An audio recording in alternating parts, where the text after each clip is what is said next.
Alright, 1, 2, 3. Alright, what are we doing? Because last time I was falling asleep. I was just so tired. It was leg day at the gym. And then on top of that, you know, usual work shit, so I usually end up being more tired. More tired than intended. So, hang on, just setting up my chat, just in case. Alright, here we go. Oh yeah, that's right, we went to the Grand Cosmos. That's fun. Oh yeah, Journey's Head. Let's see, Journey's Head. No, don't use that.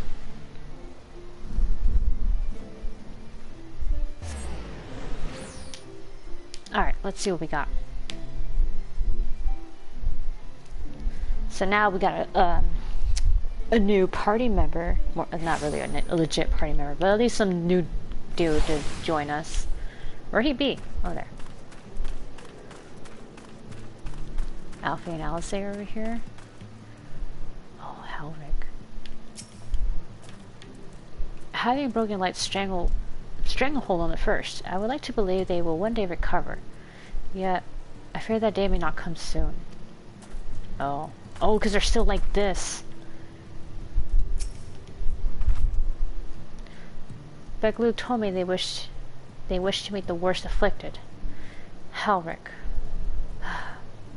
There are times when I swear there's something he wants to tell me, only if he could form the words. Alright. Let the examination begin.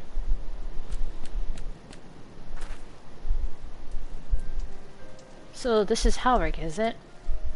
Yes, his etheric balance leads perilously toward the light. Toward stasis. What do you suppose will happen to him? Not too bright, are you, boy? The same as all poor souls corrupted by the light. He'll become a sin-eater. You don't know that. You defeated the wardens and banished the light from the night sky. Helric was completely unresponsive before, but now...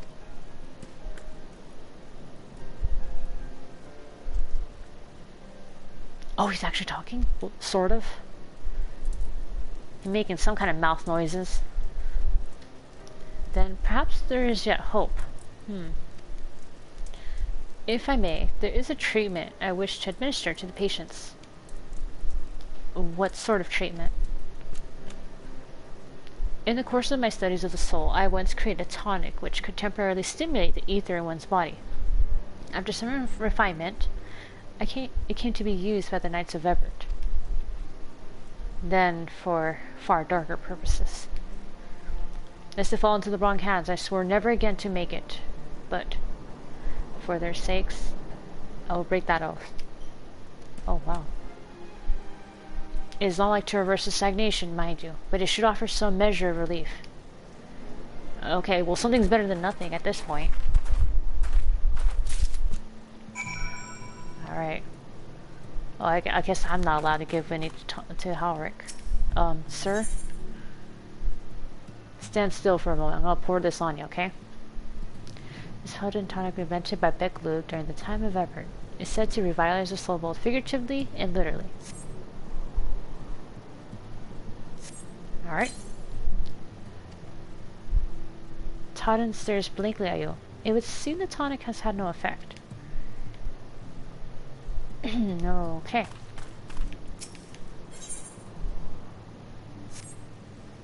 I feel weird about pouring something on this guy while he's sleeping, but... What was that? Huh? What is this warmth I feel in my chest? Okay, well that guy felt something.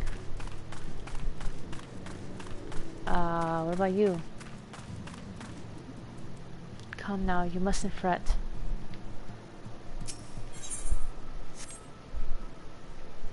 Here, I got something for you. Plop. Whoa. I feel warm And my legs, they don't feel as heavy. Huh.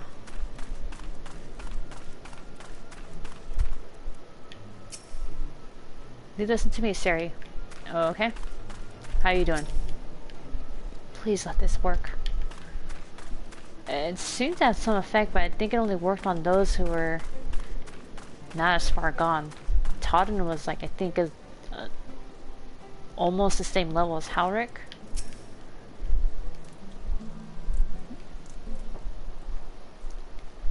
Like, Halric was dangerously close to that point already. That they were going to kill him.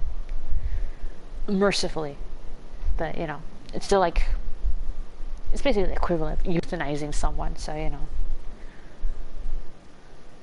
Now then, have you noted any change in the patients? 2 out of 3 responded. That was my observation. A notable rise in body temperature and increased motor function. In most of the patients, at least. The more severely afflicted shown a response. Yeah, that's true. As I feared, then. 'Tis true that with the restoration of night, the corrupting influence of light will no longer grow, and yes, their bodies will naturally return to equilibrium, given time.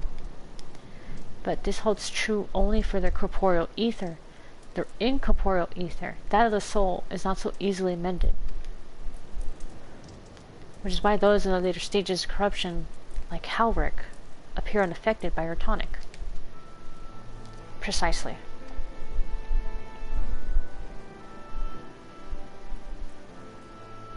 The boy's soul is too far gone, his mind held together by the finest of the threads. There is a chance he may one day recover, of course, but it could take years, decades even.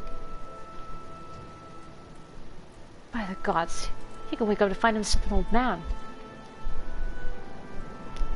A fine reward for his persistence. The opportunity to mourn the life he never had a chance to live. No, there must be something we can do. Look, I realize this is not why we petitioned your aid, but do you think it possible we can find a way to hasten the recovery? Maybe. Nor do I think it impossible that in treating them, we might learn something of relevance to your own predicament. Ah. Which food should I take? Direct hit germination, skill speed, direct hit rate. Well, since I'm gonna level a tank class through this naturally, I will save these for my DPS classes.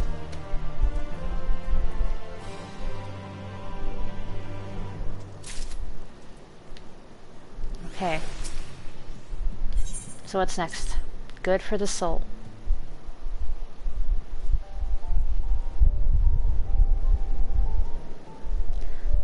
I suspect the Crystal Exarch has told you of my past, that I was once a mage of the royal court of Ebert, and that soulcraft was my field of study. The tonic you administer to the patients here is one of the fruits of my labors. I hope to do great things for the kingdom. But in the end, my knowledge brought only suffering, a plague the like of which none had ever seen. In the hands of unscrupulous men, what should have been my greatest triumph instead became my greatest shame.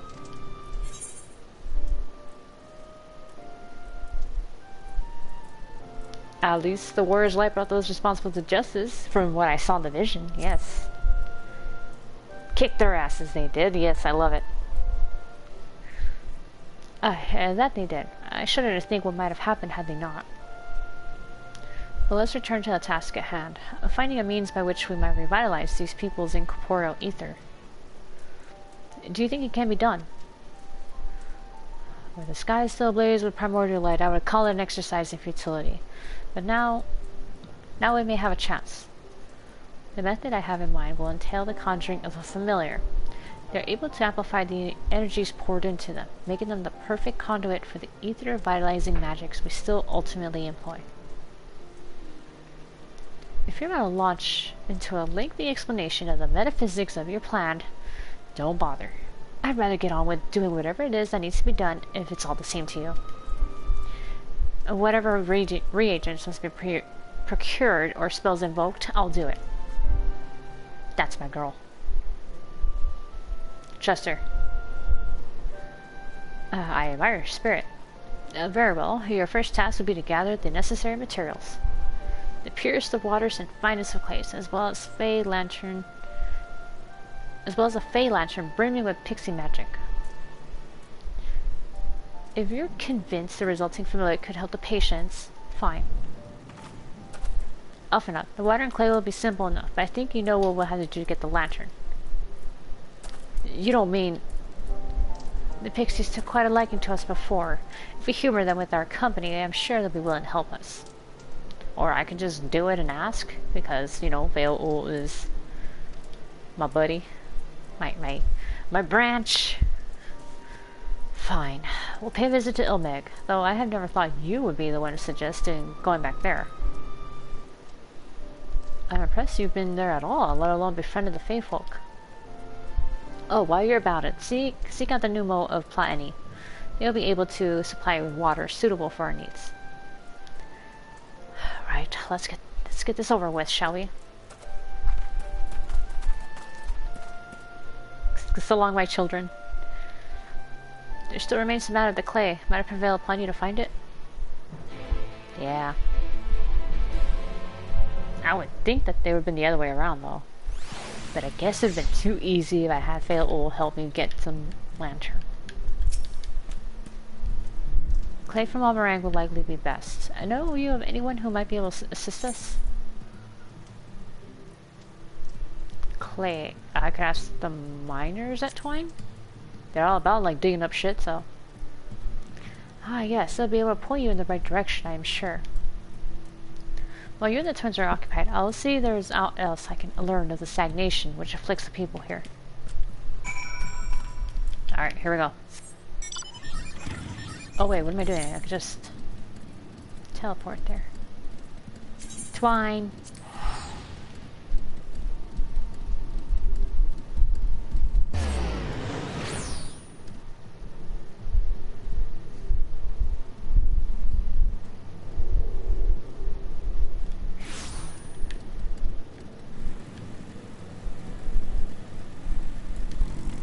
Magnus!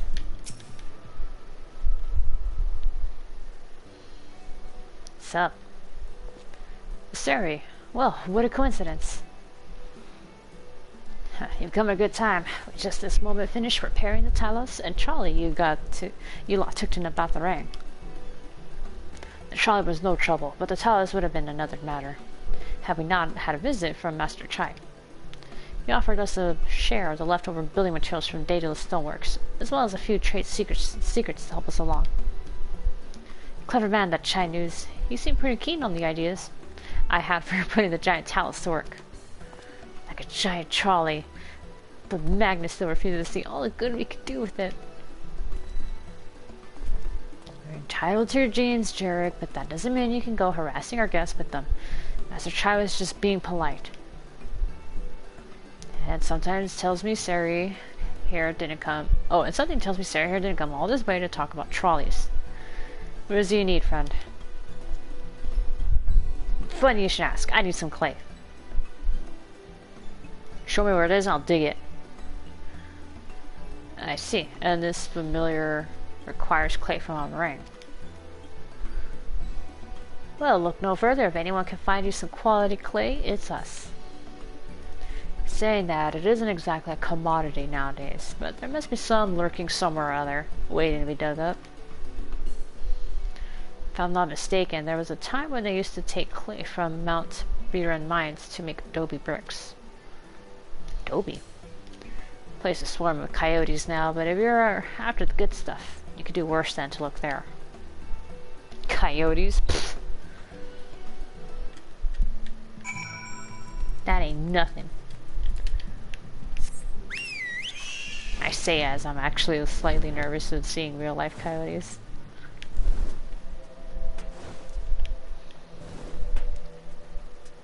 The sun's setting. It looks so pretty though. Especially on ring. It looks so orange and brown.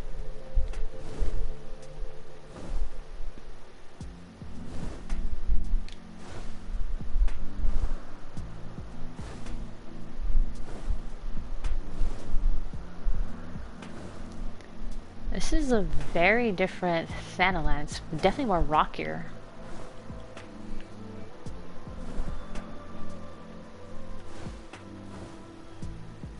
Where it be? Where it be? Oh, right there.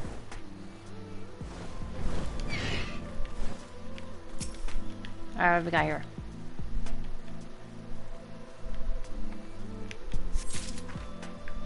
Oh, that was just one of three. Okay.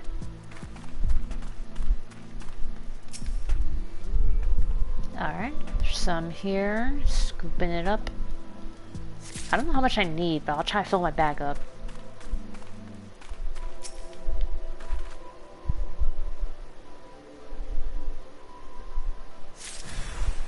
What? Get over here, you chump.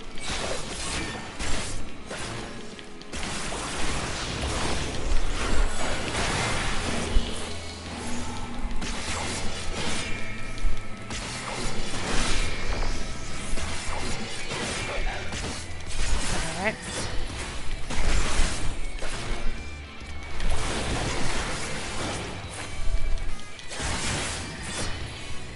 And give a good smack.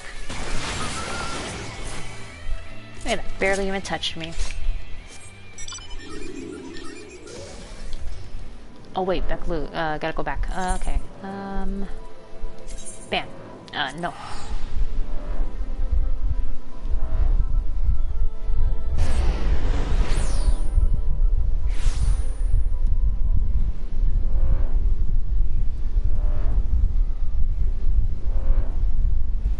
Okay.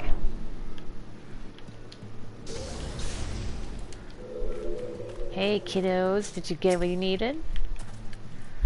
The pixies were constantly confusing me with Alisaie. In jest, I assume. I mean, it's not as if we look that much alike.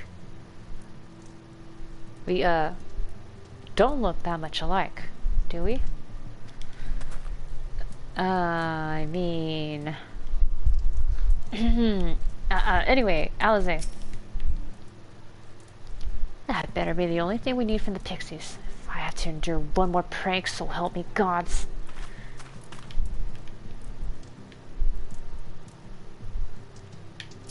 Honestly, I'm just glad that you guys don't wear matching outfits anymore. The twins have returned, and in one piece at that. I was convinced the pixies would turn at least one of them into a garden ornament. But no. You have the clay, I take it. Pristine clay. Yes, here you go. 3 bags of it. Wonderful. We need but combine the clay and the water, then heat the mixture with the Fey Lantern. After that, it will be a simple matter of settling upon a suitable form and performing the necessary incantation. Luke, I have a question. In the event that we had need of this spell and you weren't around, would it be possible for another to perform the incantation? Assuming they possess the requisite skill, yes. Howard and the others have suffered so much, and I swore to do everything in my power to save them. If there is a chance the spell could do that, I will be the one to invoke it. Mayhap you should be the one to do so. A deep understanding of the subject's physical state, combined with a strong desire to help them, can drastically increase the magic's effect. And you are more familiar with these people than I. I dare say there are few in all of Norvrant more dedicated to finding a cure. Is that not so, Sari?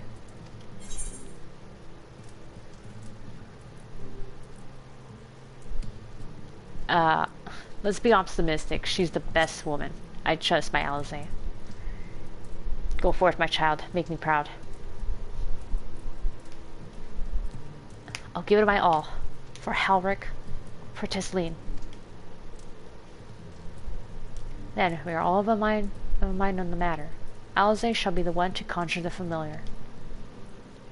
Alright, let's do this.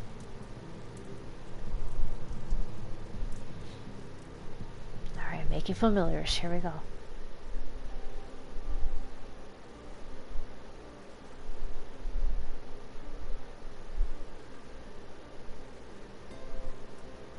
Let us begin. I trust you've prepared the clay?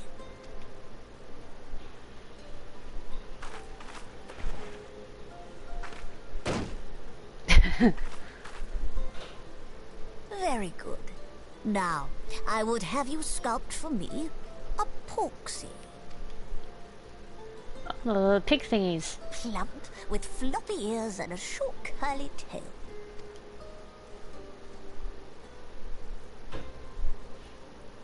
A porksy. I think I know what you mean. I mean, Alfie has some really good drawing talent. Let's search it out, I'll say. There we are. How's that? Wait,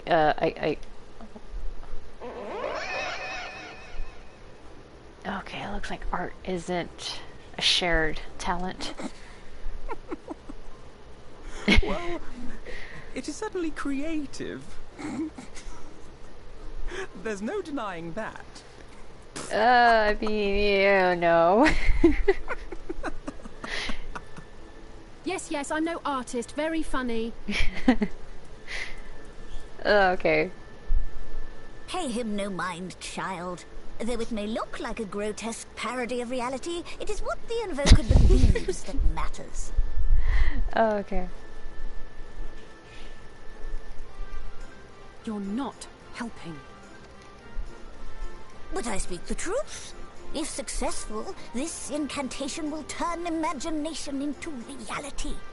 Which is why the only thing of import is what you believe this figure embodies. You must focus. Hold the porksy's image steady in your mind's eye.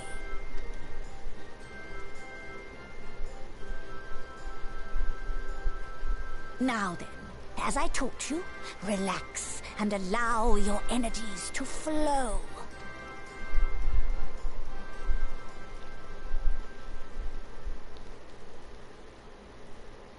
Come on, you can do it. You can do it.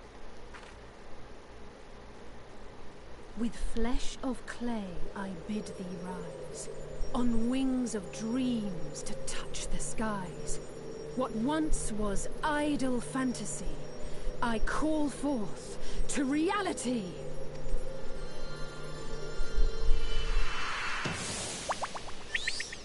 Holy shit, it worked.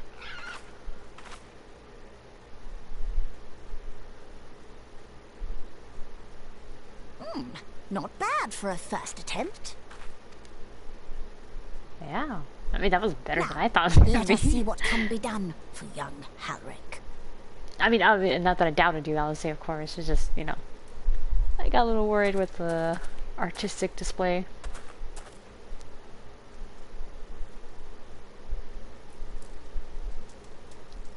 Okay, so we held them up. What comes next? Through the operation of the magics you invoked to animate this familiar, it is now replete with the energies required to stir the boy's soul. You need but give it a name, and it will do as your heart desires. Oh, a name.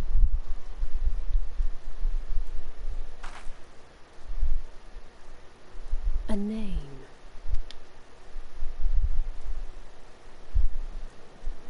All right, I've decided. Now.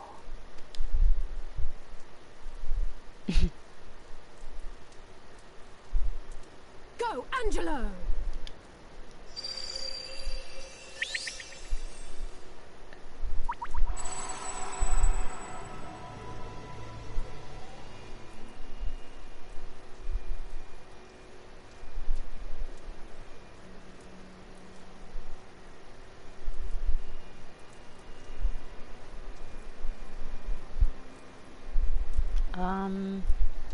Is it working?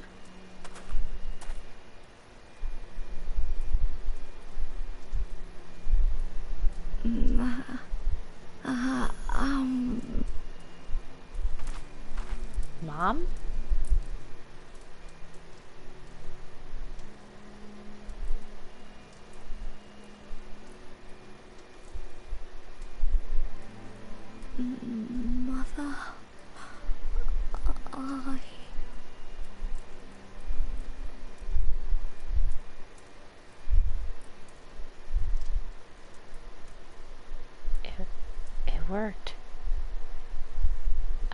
Right?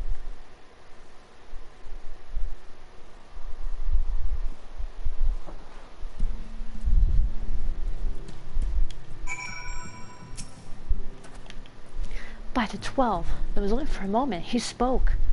There may yet be hope for these people.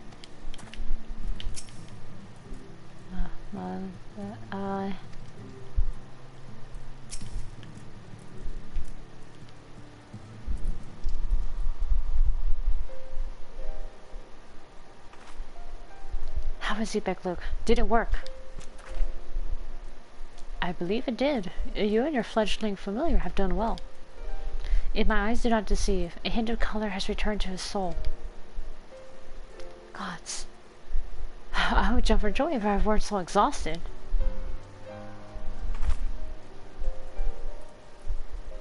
We're so close now, Halric. As you are even now in the process of discovering, this magic asks much of the invoker. What you may not have realized is that the same is also true of the subject. As such, we must proceed with caution. However, with further treatment, I have the utmost confidence the boy will make a full recovery. Observing the reanimations of a stagnant soul has been most enlightening.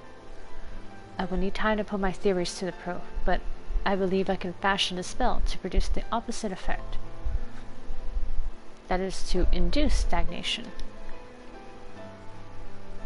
thus enabling our safe transport back to the source via Alisaie. A thought occurred to me about this treatment. Begluk said when the soul is rendered dormant, the mind is separated from the body, that a person becomes incapable of interacting with the world around them. Does that not sound a lot like some of the tempered back in the source? Not really. It is the fate of most tempered to become slaves to primals, save in a handful of cases. Or am I missing something? If I can master this technique, the art of revitalizing the soul, I know of at least one in the source who could desperately use such treatment.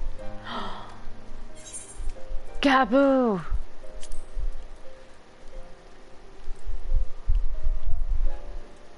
Exactly. His condition is uncannily similar to Halric's, is it not? Oh, that's right. He's like catatonic almost. The only difference being that his soul was suffused with earth aspected ether instead of light. It follows that if his soul is subject to a similar kind of stagnation, there may be a chance we could save him. Right? Forgive me, but who is this Gaboo fellow of whom you speak? Oh, the guy explained the whole primal thing, right? I see. His condition does sound familiar. Yet there is much and more about the soul that remains unknown even to me. I say this not to discourage you. You understand. But to remind you that this is a delicate work we do here. Work requiring patience. Of course, and as long as there is hope for the patients here, I will devote whatever time is needed to see this through. But I refuse to spend that time in idleness if it's all the same to you. I'd like to stay here with Angelo and continue with their treatment. The two of you should have returned to the Crystarium with Begluk and see if you can't make some headway with their newly posited theories. I would tell you to rest first, but I see you're not to be convinced. Ah, the fire of youth. Let us return to the Crystarium, then. Finally, I found you! What? Kaishir? Kaishir? What are you doing all the way out here?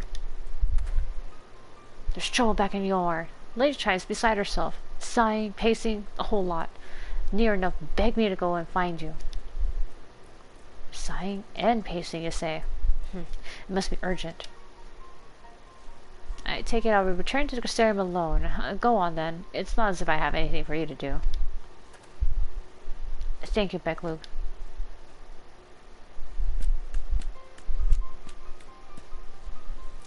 Sorry for bothering you and all that, but she says the future of Eulmore is at stake.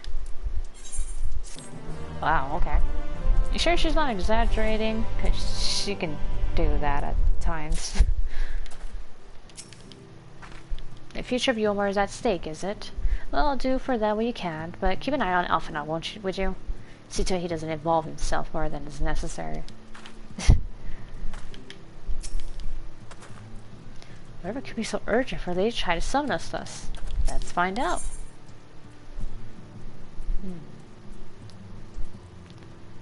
Ooh, critical hit, huh? I'll probably take that slad. Made out Popatos. Oh no. There's not Lalafell in there, is it? Lady Chai's up in the parlor. Best not keep her waiting, huh?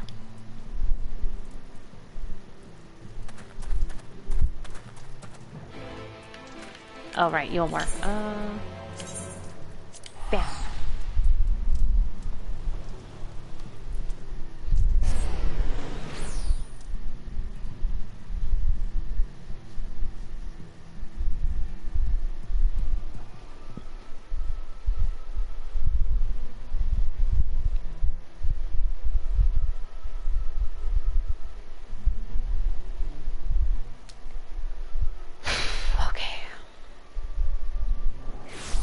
What is going on with the chives? It's making me think of chai tea and it's making me thirsty. Alright, so where's she? Well, not here seems to be out of the ordinary. No, I do not see Lady Chai anywhere.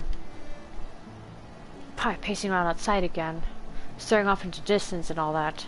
Sighing. Strange. Let's see if we can find her and discover the source of her distress.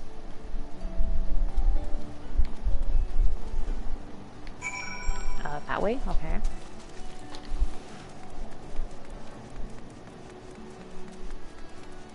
Alright, found her. You okay? It's like windy out here.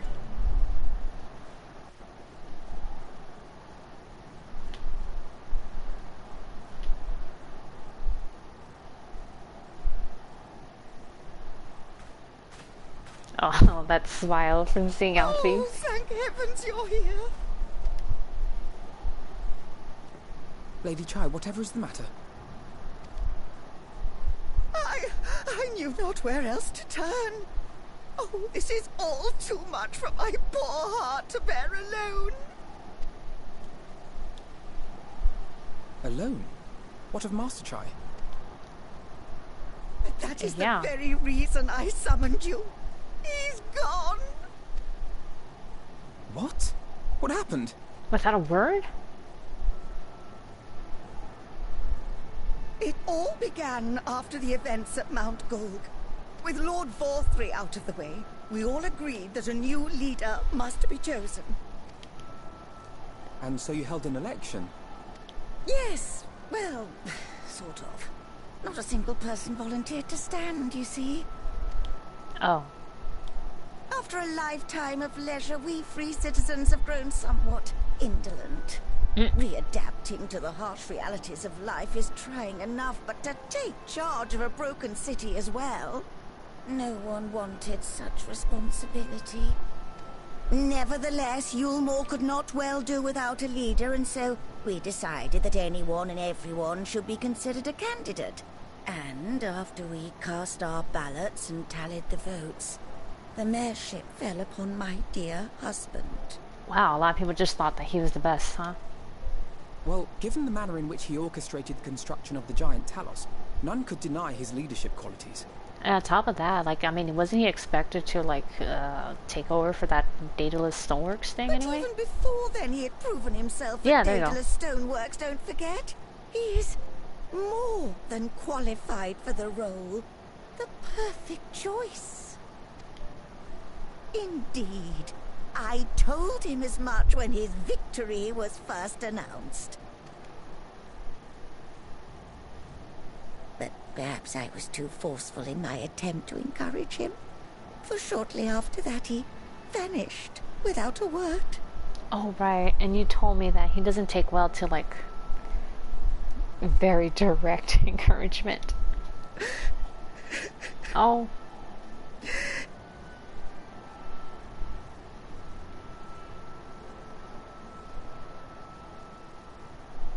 You believe he was so daunted by the burden of leadership that he felt compelled to flee?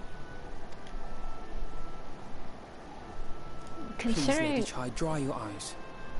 Your Oh, okay. husband does not strike me as the sort of man who would abandon his duty, much less his beloved wife. There has to be some other reason for his absence. You truly think so?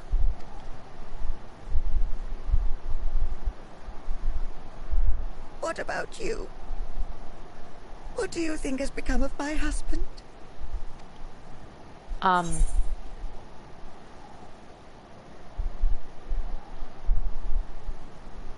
I find it really weird that he would just abandon her. That's why I don't think it really is abandonment and fleeing. He wouldn't leave her behind like that. He probably would have encouraged her, like, or tried to be like convincing her to like run with him. So I don't know, but whatever it is, he won't have fled.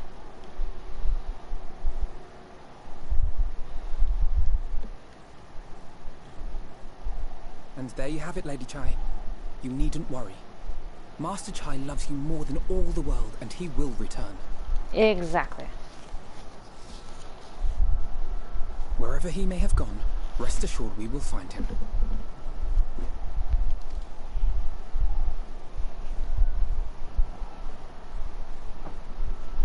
Yes, I'm a great finder of things and people, so I'll track him down. Thank you, my dear boy. You have set my mind at ease. I will trust in my husband and await his return.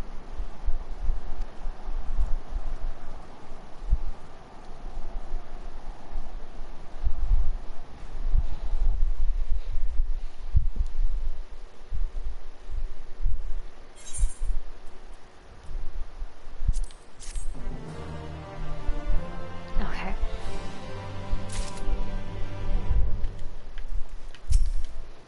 Why were you even here? You didn't even say anything. You know, Eulmore is nothing like I thought it'd be, but somehow I can't picture going anywhere else. The Chais are part of it, I suppose. They've been good to me. I only wish there was something more I could do to help them.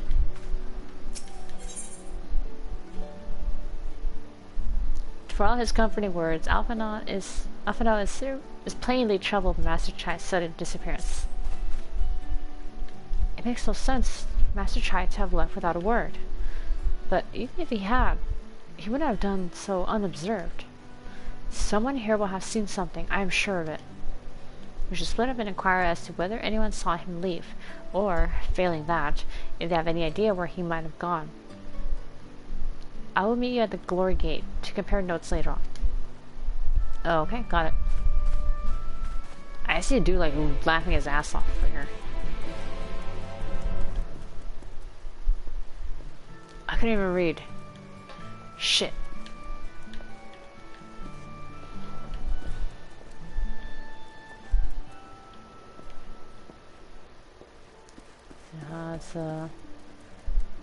It's Brenda Sue. Whoa, what are you wearing on your face? I hardly have words to express how beautiful the stars looked, reflected in the sea. Had I known, I would have been a bit more encouraging of efforts to reclaim the night. Oh, she's enjoying the night sky. Alright. And then the wretched pauper split his... What?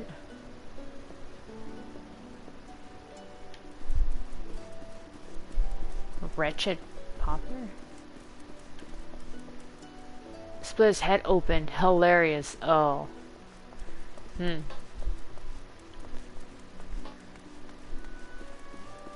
Ha, okay, I can tell that could be kind of funny. Anyway, hi. Moen? Master Chai? Well, yes, I spoke with him recently, though I recall he was in a rather dour mood, concerned about Eulmore's neglect of industry, you see. My Lord Mothra is apparently inexhaustible stores of meal, and no great need for money. It's little wonder our businesses were all but forgotten under his rule. But I assured Master Chai that the Boutique of Splendors, huh? Will do all they can to contribute to the revival of trade here in Eulmore, which seemed to satisfy him. He took his leave soon after.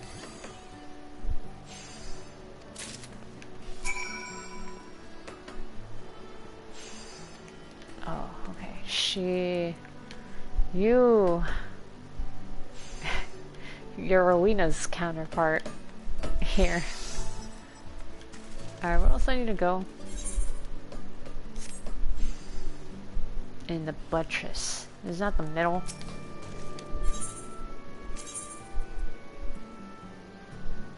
Oh wait, it's way down here. What the fuck?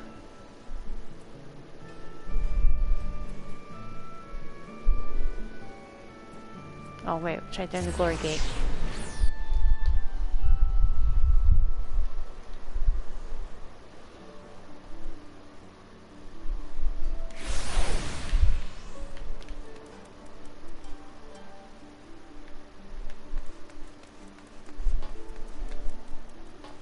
Aha. Looking for Master Chai, are you? Something amiss? Well, last I saw him, he seemed ready to collapse from exhaustion. I insisted he rest and catch his breath, and we talked for a while about his concerns over the city's defenses, amongst other things. He made more than a few valid points. Many of our men are still recovering after your confrontation with Lord Rothry. And finding General Ranjit in a heap in the middle of the plaza shook us all to the core. I mean, you know, he had it coming. The man commanded no small amount of loyalty, and some of our longest-serving soldiers seemed lost without him. Indeed, a number of them left. Weakness. Not that we blame you, of course. Without you and yours, we would still be blind to the error of our ways. Anyway, funding permitting, I proposed replenishing our ranks with volunteers from the derelicts and Gate Town. We have a duty to protect not only Eulmore, you see, but the surrounding regions of Calusia as well, and I, for one, would welcome any man or woman willing to take up arms for that cause. Indeed, I told him as much, and he seemed relieved to hear it. It was on that note that we parted ways. He headed outside, as I recall. The perilous state of Eulmore's defenses. Well, that's no good.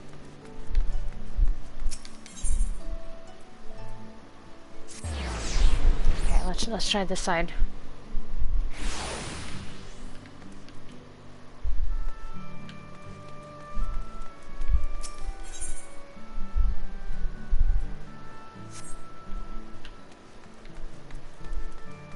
That's for an expert dungeon.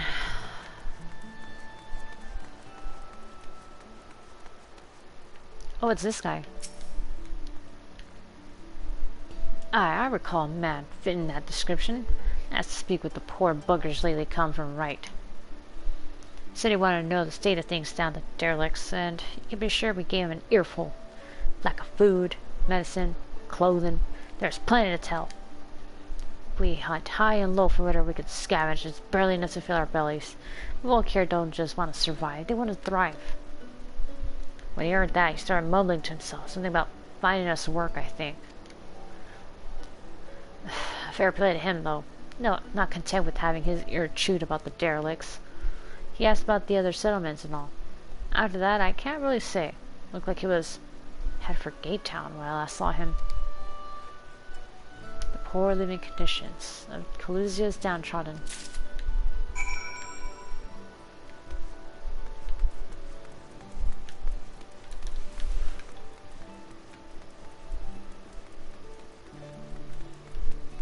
Alright, let's get over there.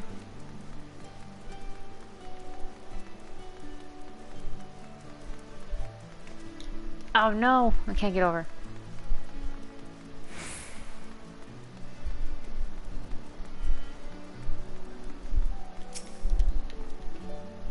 Any luck? I got nowhere myself. It sounds like Alphinaud might have. Ah, there you are. How did you fare? Have you learned anything which might offer a clue as to Master Chai's whereabouts? Let's see. Boutique of Splendors wanted to work with Master Chai to rebuild businesses. Eulmore's army willing to hire recruits from the derelicts in Gate Town. Calusians seeking work, Chai News offering employment.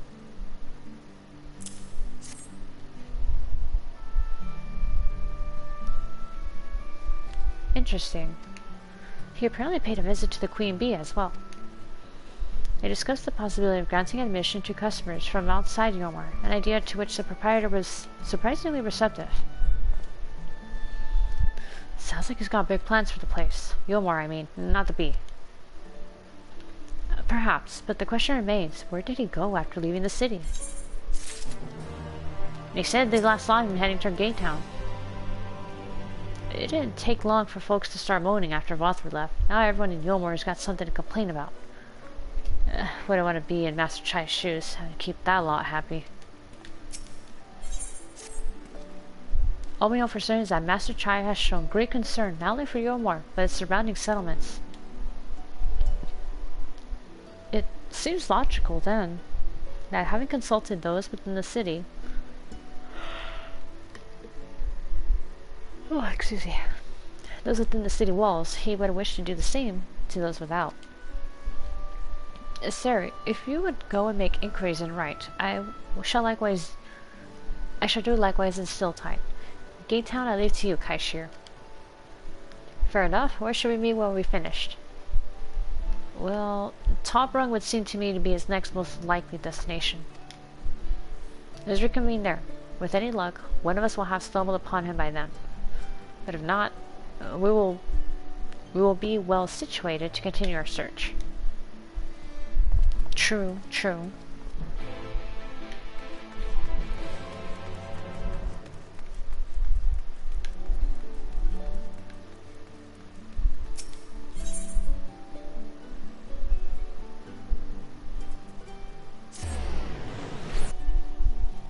Okay, let's head out.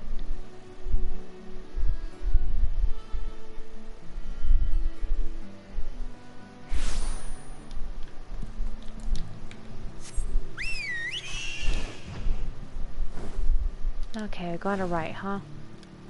Ah, it feels so good to fly here.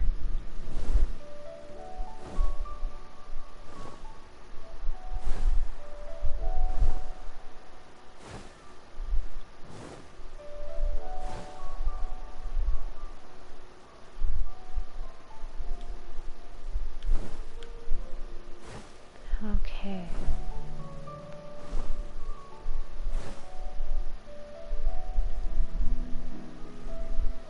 Alright, here we are.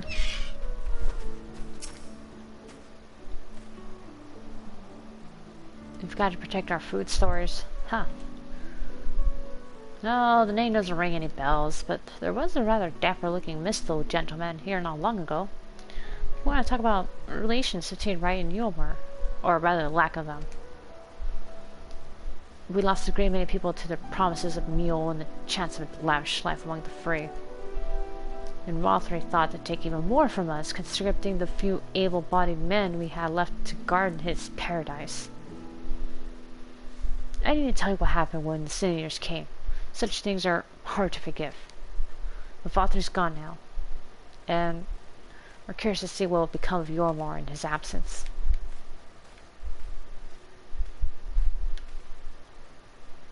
Oh, just this random person walking through? Okay. As I told your friend, Chai News, was it? And I'm sure the others said the same. Not what he wanted to hear, I suppose, because he left soon after that. Oh, left soon after. And that was that. Oh, shit, okay.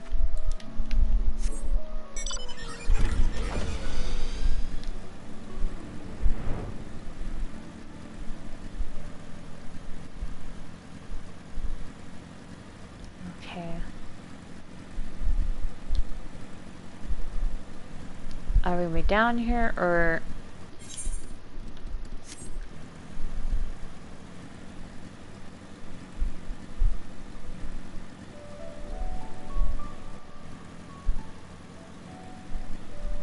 Oh, the sun's rising.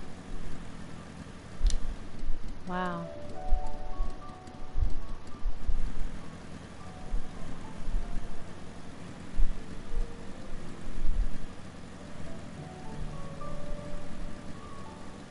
Oh. I have to do that later when I have to get more experience. Right now I don't really need the experience, but I'm getting a lot of it through MSQ. Turns out Master Chai was over in Gatetown too. He spoke to a few of the residents Apparently, oh, a few of the residents apparently. They told me they'd never seen a posh bloke look so miserable. Well, that's no good. So he paid a visit to both Wright and Gatetown as well, did he?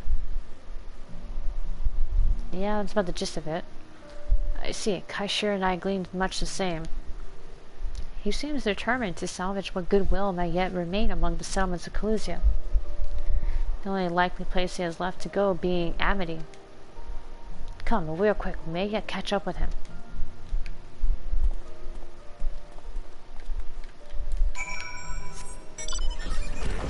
Pretty impressive this guy went off on his own like that, though.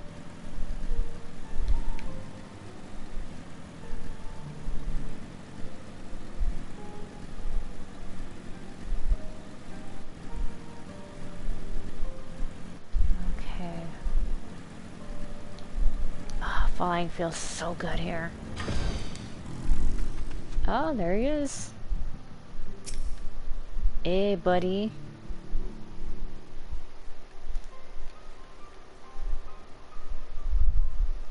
What's up?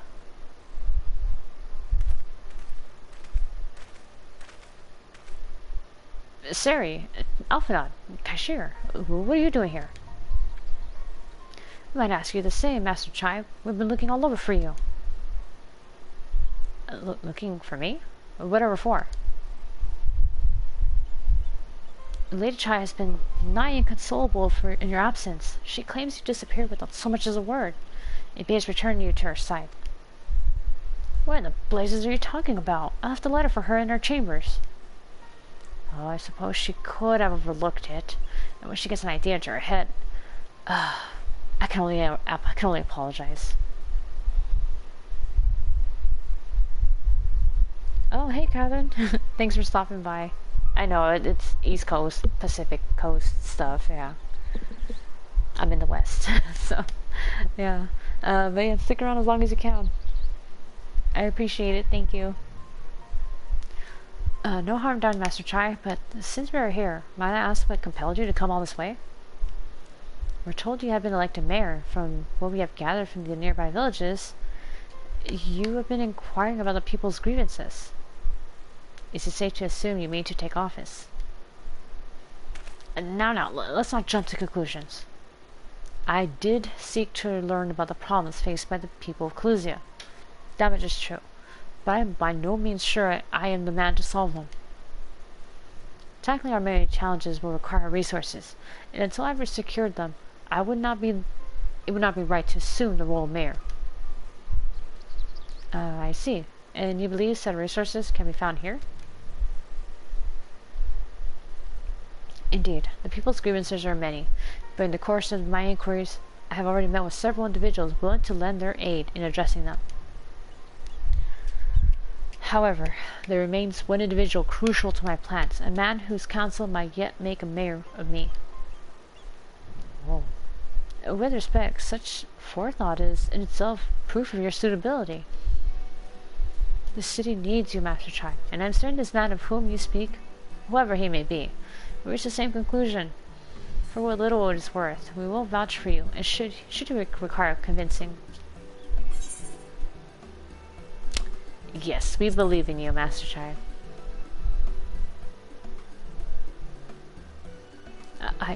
I don't know what to say. You don't need to say anything. You've got your actions to speak for you. Hey, there we go. For as long as I can remember, all I ever wanted was to make it into Eulmore. But that dream's gone now. Burst like a bubble. Or a boil, more like. Anyway, outside repaying Master Alphinaud, I haven't had a clue what to do with myself. Spent most days in a daze. But you've been running up and down, trying to find a way to fix this mess for everyone. And I reckon you can do it. You got this lot up Mount Gold, didn't you? How hard can marrying be? You're gonna steer Eulmore to a better future, I know it. And I want to help, properly help. Do something that makes a difference. I don't know what it is yet, but I'll work it out of the way, or on the way. If you let me come with you, that is. You give me entirely too much credit, the lot of you. but I can't deny it gives me heart. Come then, let's press on together.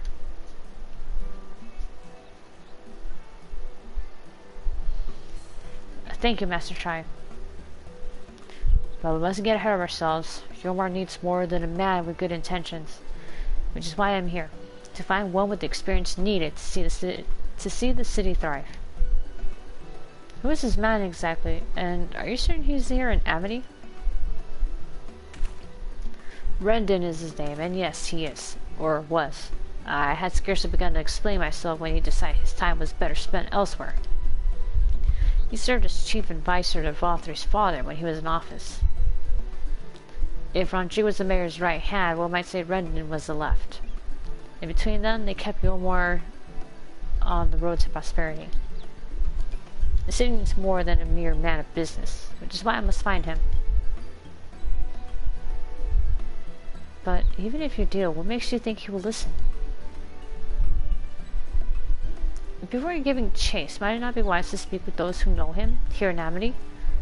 Nay, maybe it'll shed some light on his reason for rejecting your overtures out of hand. Yes, I suppose that makes sense. Perhaps we should start with Tristel.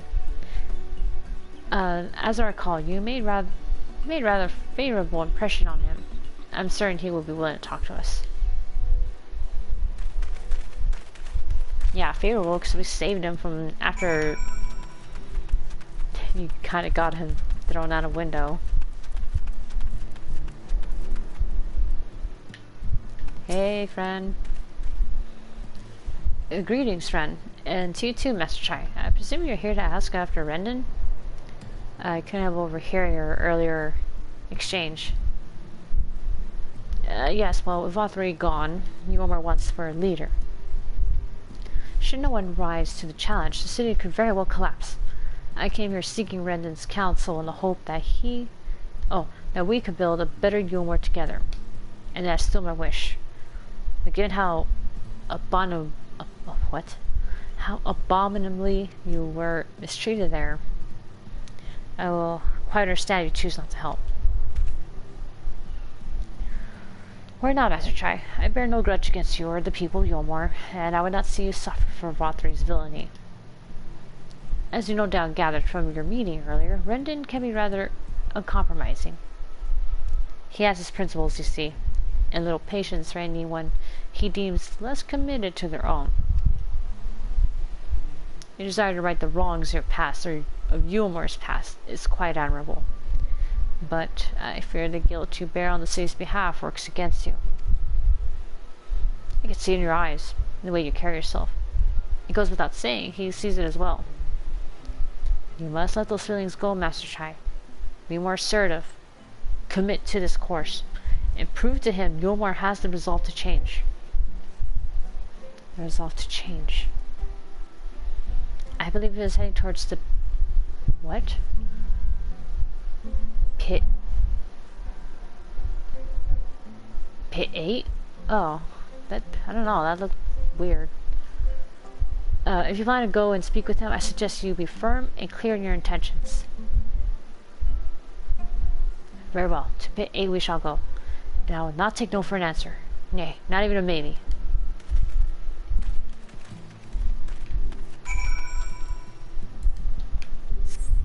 Like, when it came to, like, the overall text, like, together, that 8 looked kind of weird. Scream!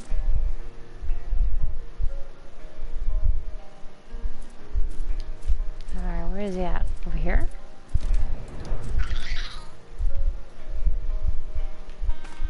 What the hell?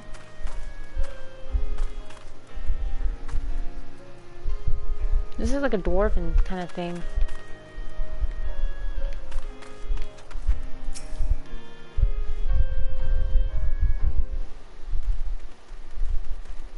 That gang's all here. Well, well, it's you again. That reaction. Well, I see you've invited your friends. Need them to fight your battles for you, do you? No, I didn't invite them, as it happens. Though they are indeed my friends. Well, not only mine, but every true Eulmorean's. They are the ones who awakened us to the truth, to Lord Vorthry's villainy. The famous warriors of darkness. Are they now? He looks so unimpressed. Yes, they are. It would be no exaggeration to call them our saviors.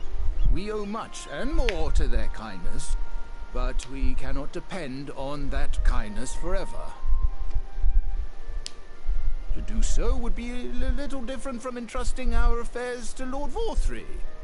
Nay, we must learn to stand on our own 2 feet. And I would have them present to witness my attempt. Hear, hear, Master Chai.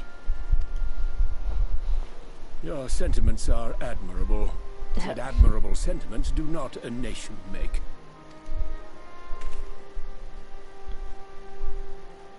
In my capacity as advisor, I once strove to build a better Eulmore. Gave honest counsel to my superiors, drafted laws for the benefit of one and all. I have to admit, I'm looking at his like coat and stuff. It looks pretty dang cool. But in time, my values fell out of favor. There was no need for them in this paradise Vorthry was creating. And so I left my homeland behind. But you, Chai News, you were content to wallow in indolence under Vorthry's auspices. And so I cannot help but ask myself what manner of nation you intend to build. That's fair for him to ask, honestly.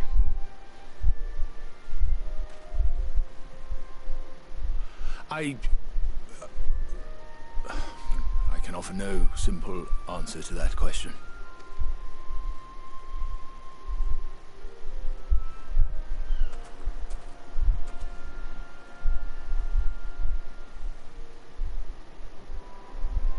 But this much I will say. It is my hope that Eulmore can become a nation which her citizens might freely choose to build together. Oh. A great many people, myself included, flocked to Eulmore seeking sanctuary. The alternative being to live in fear and die in pain. It seemed an easy choice, and sanctuary we found. As much food and drink as we could ever want, secured at the cost of the surrounding villages. Little wonder the people gathered at our doorstep, begging to work among the bonded. The free were blind to it all, of course, content to, as you say, wallow in indolence, in ignorance. Were I mayor, I would first take stock of the city's resources and see that they were assigned equitably. Our days of reckless consumption are behind us.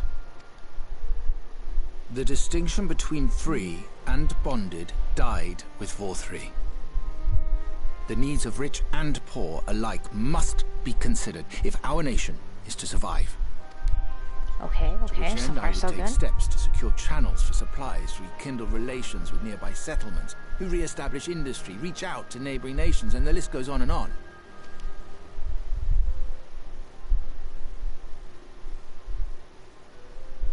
But I am no ruler, nor even a politician. I am an entrepreneur. My expertise lie in planning and profit. I haven't the knowledge or experience to run a nation. Please, Rendon, will you not help me? Together, we could solve the city's problems. Build a Eulmore for the people. Wow. I mean, it'd be kind of fucked if you turn away now. A Eulmore for the people.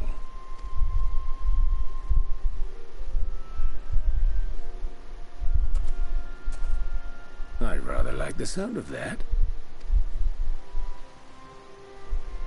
Alright, we're in, boys. But before I offer you my counsel, I would be certain of your ability to perform the duties of office. You would? You ask me to help you solve Eulmore's problems. At first, I would see you solve one on your own. Accomplish that, And you will prove both to me and the people that you are a man worth following. I just realized, isn't this Orianche's voice actor? Just like not as gruff and obviously not as flowery.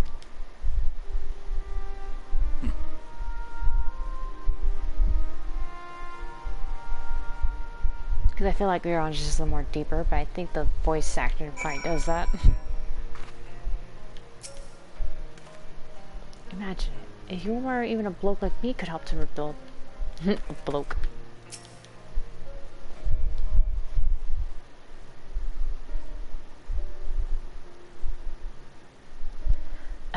Right then. Is there a particular issue you would have me resolve?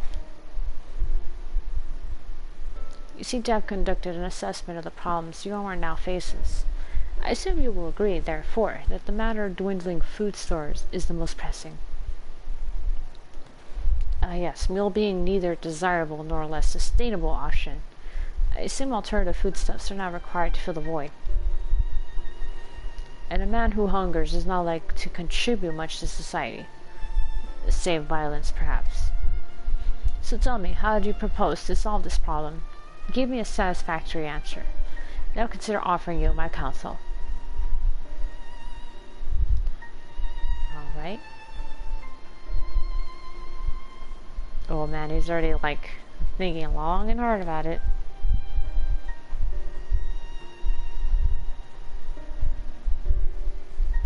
A combination of measures would seem to be in order.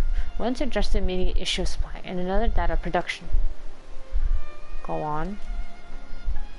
For the present, Eulmore's coffers can be used to purchase food from our neighbors. This would offer us time to address the underlying problem that affects us all, the long-standing neglect of agriculture.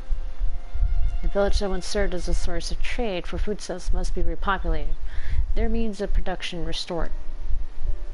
This assumes, of course, that we can rekindle relations with other neighbors, guarantee security and stability in this region, and most importantly, find people willing to leave the city and take up rebuilding effort. Why? Think of that all by yourself, did you? Well, yes, it began as a rather abstract plan I drafted some time ago, after speaking with the people of Eulmore and the nearby settlements. You've impressed me, Chinese. Oh, I have? Well, that is a relief. Oh, you haven't secured my support just yet, only my attention. Grand plans will not be enough to persuade the masses. If you'd ask them to rebuild, you must provide them the means to do so. A fair point, Rendon, and one to which I have given much thought. I propose the use of Talos to aid in the establishment and maintenance of these settlements. Their employment should drastically improve efficiency and ultimately increase production. Talos, Adida Slim worked closed their doors years ago without a ready supply of the necessary equipment. The people will starve before your plans could be put into effect. Well, as the heir to Adida Stoneworks, it just happens that Talos are my field of expertise. And with a little help, I'm quite certain we can acquire what we need in no time at all.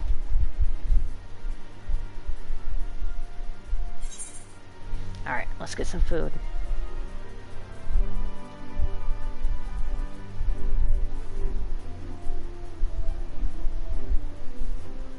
Ooh. Yeah, I'll take that one.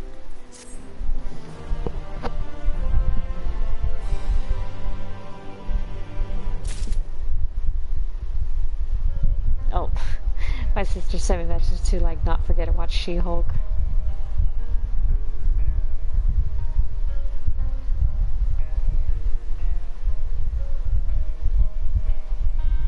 Okay, just messaging her real quick. Okay. Alright, Chinese, what we got? Finding good help? Rendon is quite right. Building Talos from scratch would require time we simply do not have. Which is why I propose to make use of the long-abandoned Talos which wander the wilds of Calusia. They will need to be deactivated, of course, and if memory serves, the tools required to do so should still be at the top rung. Come with me. Oh, shit. He is stepping up.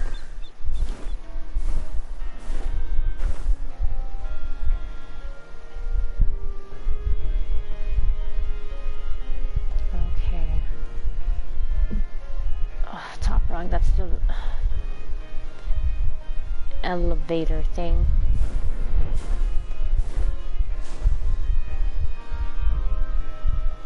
Okay.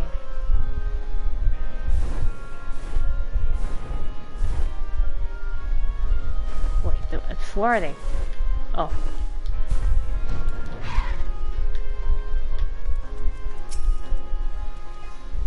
It is one thing to repair an immobile talus as around your dead, but quite another to catch one, surely. This does not sound a trifle dangerous. It's fine. Besides, I don't think they'll hit us. They'll most likely hit him.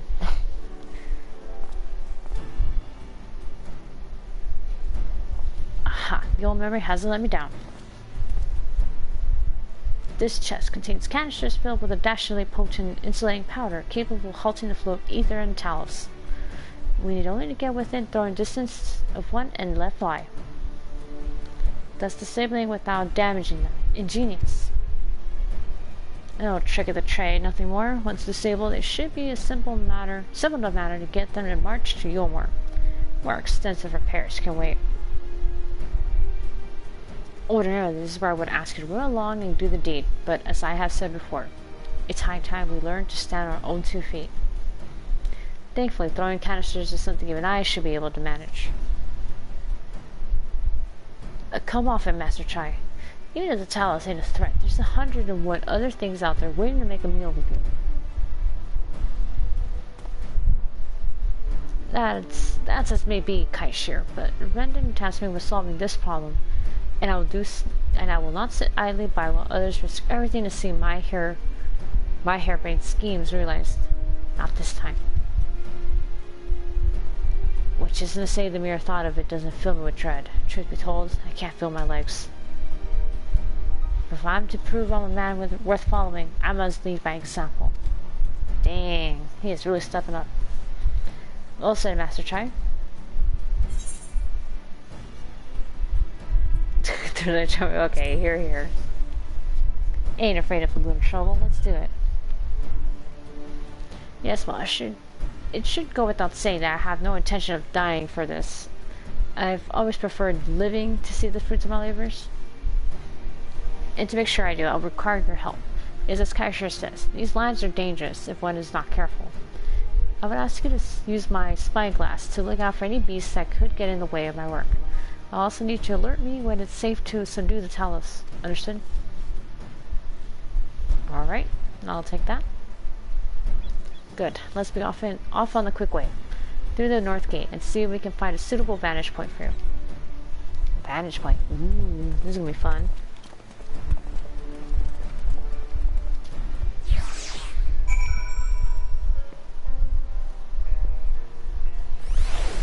Oh, okay, they just take us here.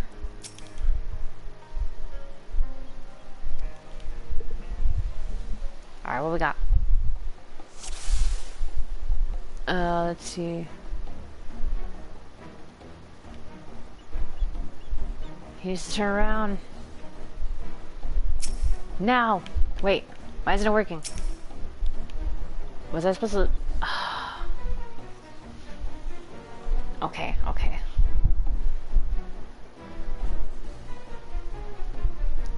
he's turning, come on. Now, get him!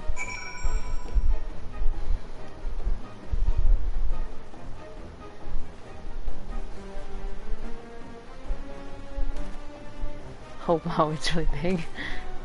Throw it!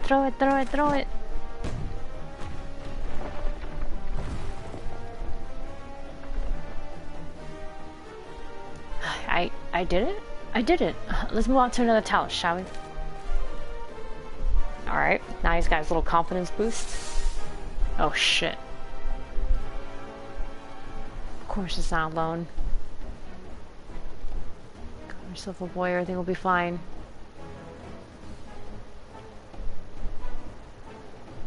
Oh shit.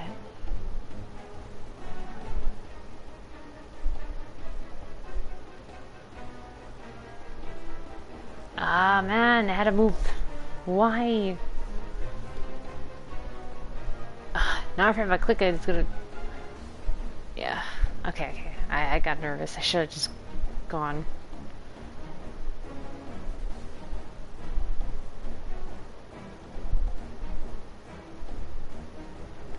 Damn these guys.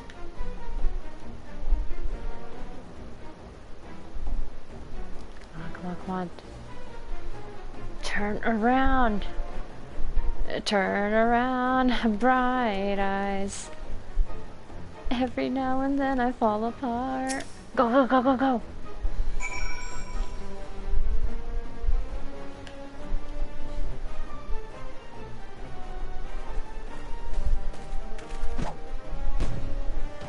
Oh shit, he was faster this time.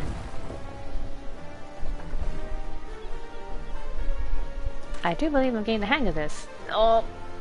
Oh. Oh, Catboy ear wiggles. I love him. I love it. Alright. You wanna go 3 for 3, man? You may leave the next one to me, Sari. Whoa.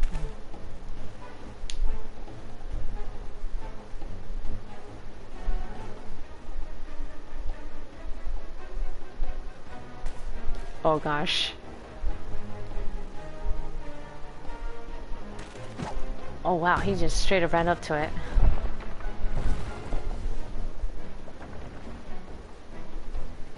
Haha, that should do it. Now we have all we need to proceed.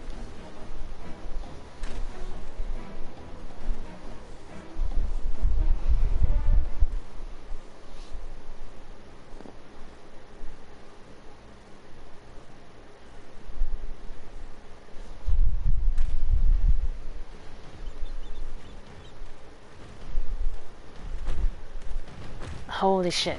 Oh man, it's like a the level up music. I mean, it works. We got subdued the Talos. Oh gosh, there's another cutscene. I could scarcely believe it. It was a reckless, foolish plan, but somehow it worked.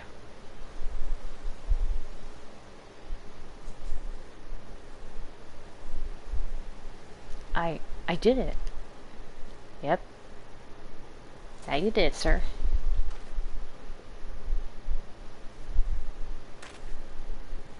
So... Master Chai, I believe I owe you an apology.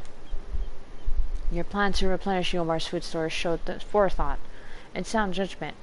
What's more, it is plain your time at Daedalus Steelworks has equipped you to lead, as evidenced by the extraordinary company you keep. You, sir, are more than qualified to be the next mayor of Eulmore.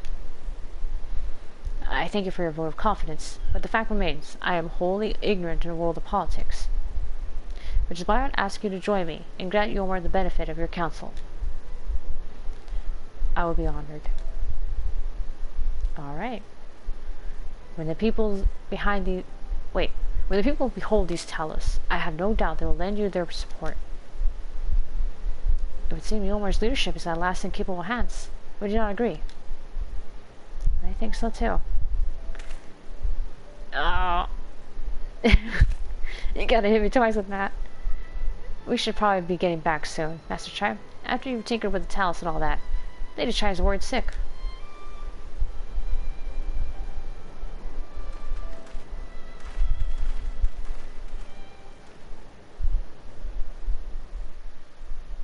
Okay, come on, come on, come on, come on. Loading in, loading in. Oh, whoa. Music is kicking off.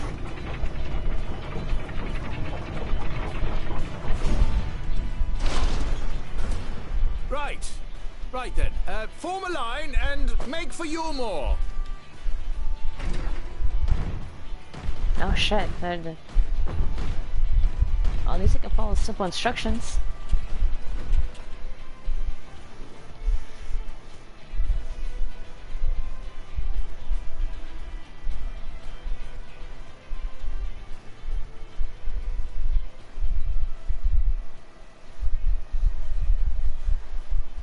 Alright, what we got here?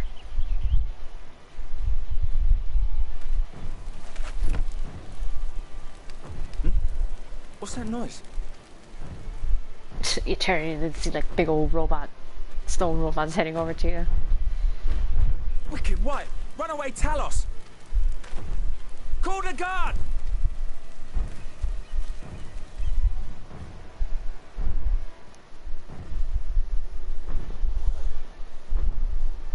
Wow, that guy's booking it down there.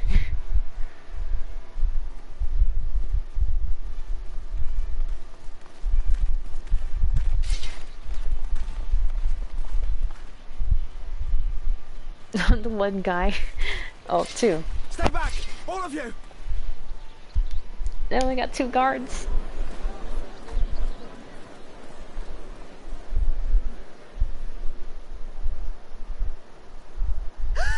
Is that? It is.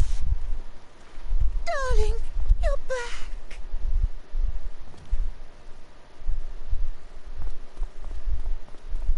But of course I'm back. You didn't... Dearest, I can't...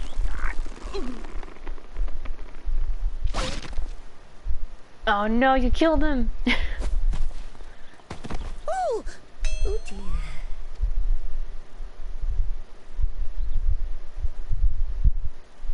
Or Alfie can revive him. Fix his back.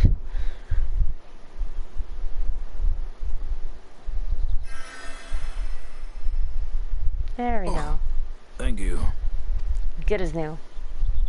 I'm sorry, my darling. It's just the sight of you filled me with such joy, I couldn't help myself. Hug someone so tight that you like break something in them. Jeez. Oh, I'm glad that that not happened to your husband. Oh, no, it's all right, dear. I should have just come out and said what it was I was intending, instead of entrusting the task to a hastily scribbled letter. Does that mean you'll do it? But you gotta admit that that's some love right there. That even after she did it, he's like, no, it's fine. Well, I'm here, aren't I? I mean, not that my absence signified any unwillingness, you understand? Oh, no, naught could be further from the truth. I only left to enlist the aid of the former mayor's senior advisor. And now that I have it, I believe I am ready to take office. Oh, how wonderful!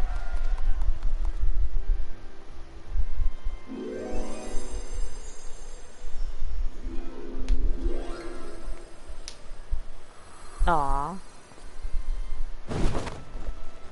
No, wait, he just recovered.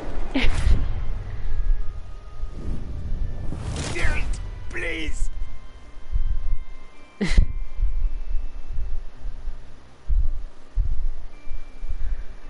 Ah, love hurts.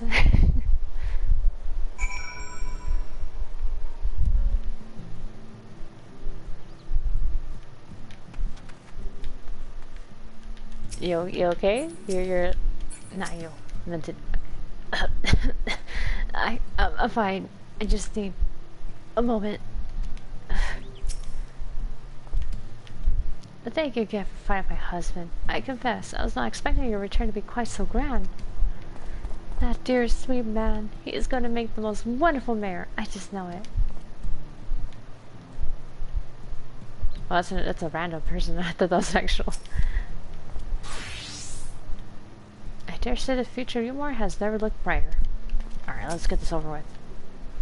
That was quite a reception. One Master Child will struggle to forget.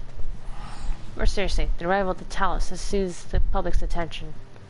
What word has spread around Eulmore, it will be that much simpler to gather one and all so that Master Chai can make his inaugural address.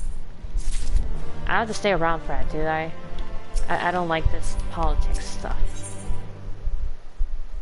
Despite the butterflies in his stomach, Chinese is prepared to adjust the masses. Pain and pleasure. Literally, pain and pleasure right here, huh? No need to fret, Sari. I have never felt better.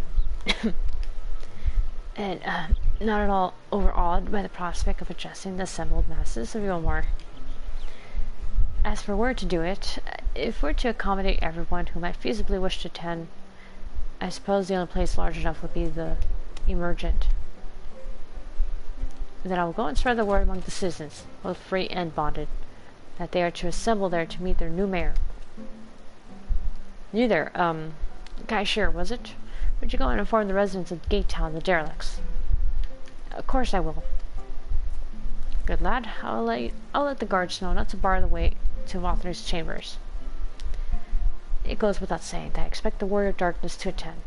Oh, okay. Assuming she's available, I might as well see it through to the bitter end, huh? The doorman and the crown lift will show you up.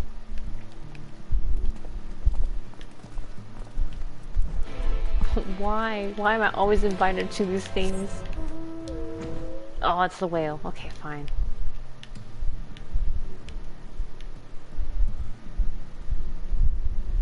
Alright, let's get ourselves over there.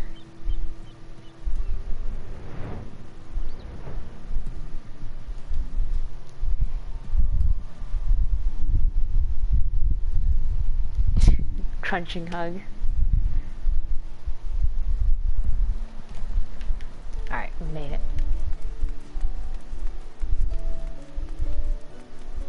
It's already night? I felt like the sun had just barely risen. What the heck?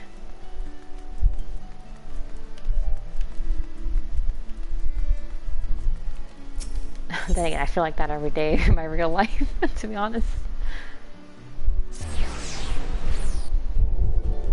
Time just goes by too fast sometimes, and I don't like it.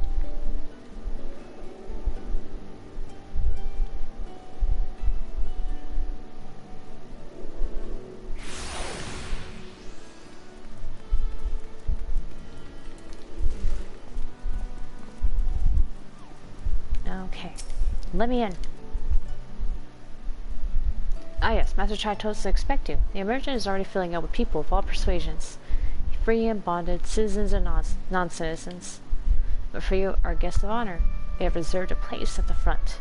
Right this way, miss. Ooh, thank you. I mean, I'm not really enthusiastic about this, but I like that I'm getting special treatment. Thank you.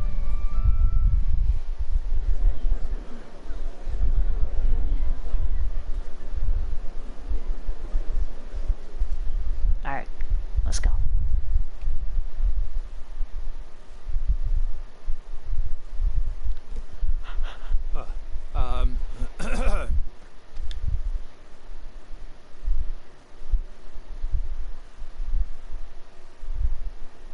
Go on, dear.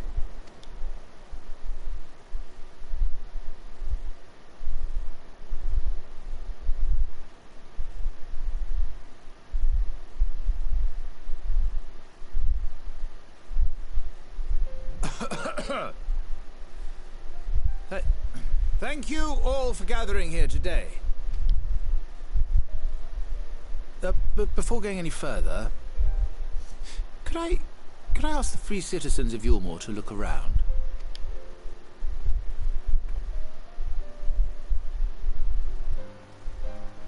Tis a sight none of us would ever have seen under Lord Forthry's rule. Not only do we stand in the familiar presence of those we once called the Bonded, but today we welcome the peoples of the Derelicts and Gate Town too. Today we welcome the Warriors of Darkness, come to bear witness to Eulmore's new beginning. Oh, wow.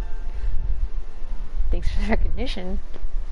As you know, an election was recently held, at the end of which I had the honor of being chosen to succeed Lord Vothry. You place great faith in me, and I promise to do my utmost to live up to your expectations, and I will seek always to carry out the duties of this office with integrity and fairness.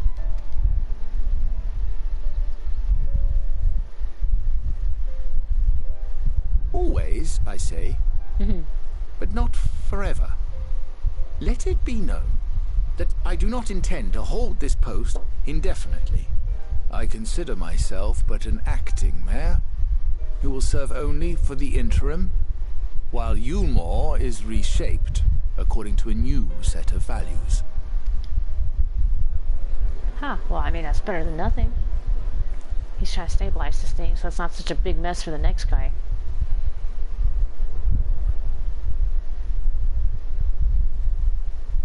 No longer can we think of ourselves as divided, as the free and the bonded, citizens and non-citizens. The systems put in place by Lord Vorthry must be undone.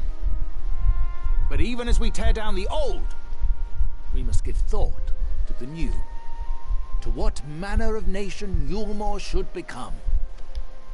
Oh, wow. Whatever the answer may be, it cannot be decided by one man alone. And so I propose that an open forum be held, that we might all discuss how best to strive towards a better future.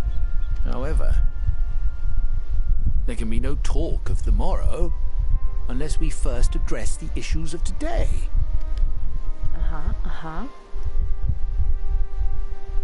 Securing new sources of food, rebuilding relations with our neighbors, re-establishing industry. There is much and more that needs to be done. Gotta get ready to step up. Too much for a mere man of business.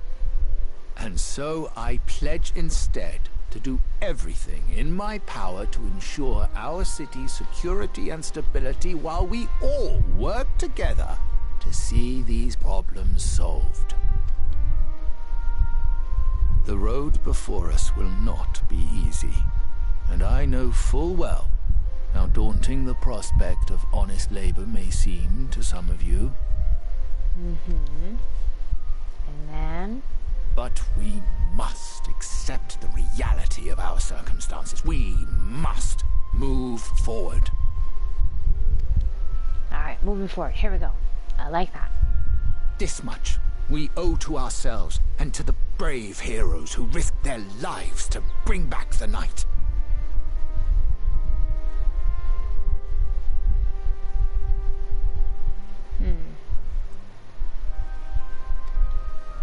Once we have shored up our city's foundations, Sorry, I took a moment to and regained think some about that. semblance of normality, let us reconvene to speak of the future. The future. Until then, I humbly ask that you lend me and each other your strength for Eulmore.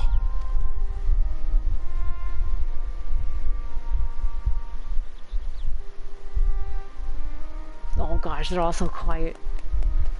Oh.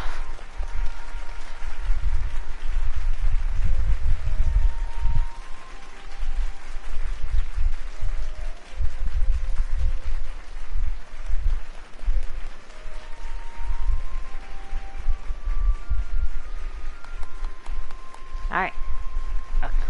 Applause for me.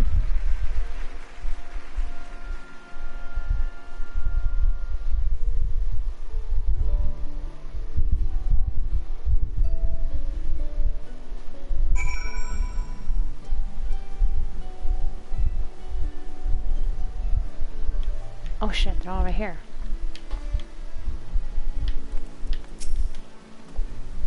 The city of final pleasures, they used to call this place, back when the world was ending. But now I hope it will become the city of new endeavors.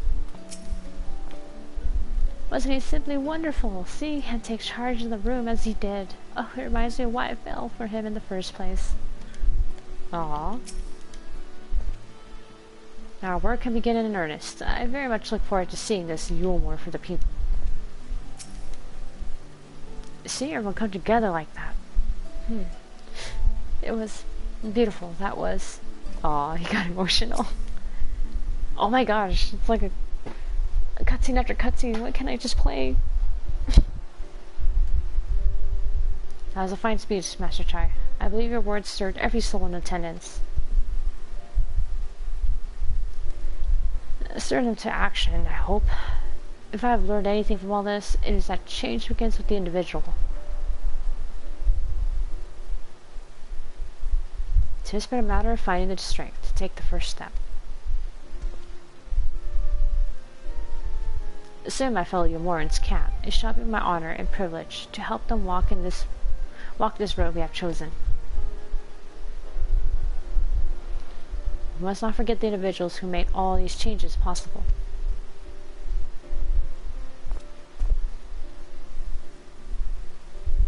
Were within my power, I would carve a tribute to your heroism into the very stone upon which the city stands. Aw, thanks. I hate to change the subject, darling, but now that you have officially taken office, have you given any thought to your mayoral seat?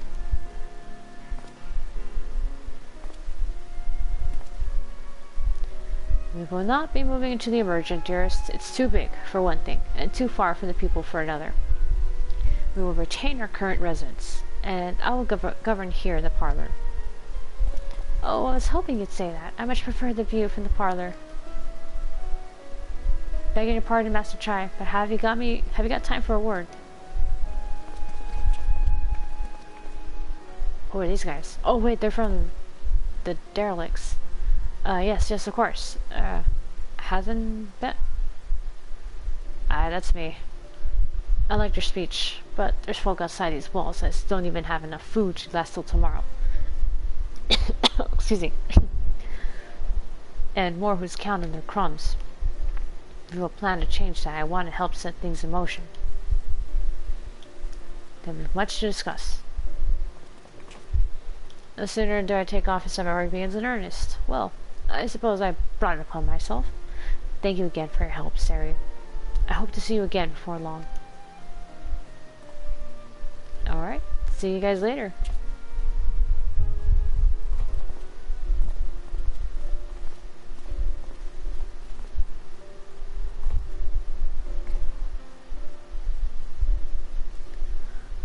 What a day. I don't know what it means exactly, but I do know I've got plenty to think about. I sense we all have a great deal to consider. I have resolved to remain here until such time as Eulmore's future was secured, but it is clear to me now that the city is in capable hands.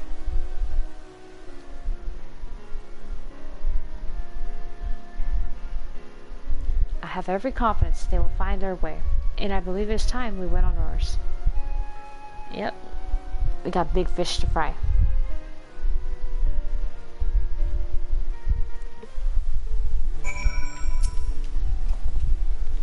Sophin's leaving too, is he? Seems like everyone's moving on. Everything's changing. I've been thinking about what I should do in all this. Like I told you, I spent most of my life dreaming about living here with my friends in paradise. That paradise is gone, but something better is taking its place, and I reckon I would want to be a part of it. This Eulmore for the people Master Chai's been going on about ain't gonna build itself after all. Not that I'm much of a builder. Me and my friends find a way to make a difference, though. Help keep things changing for the better. A far nobler dream than the one in which you clung before, and one I am happy to say we share. Whatever path you choose, I'll pray for your success. Well, we put it like that. There's no going back now, is there? We've got a few plans, got a few ideas on how we can do our bit. Just a matter of taking the first step.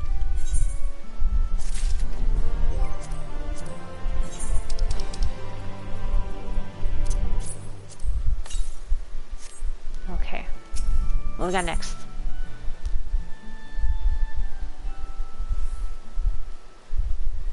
Oh, I just had a flash to Nier Automata.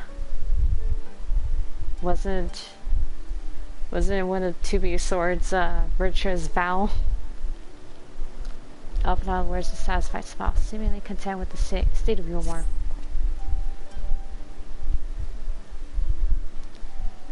Truly, to see Kai Shir thus inspired by our actions is inspiring in itself.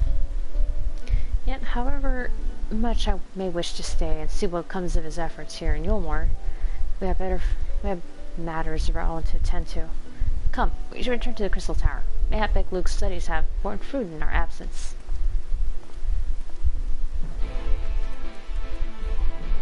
Okay, go into the ocular.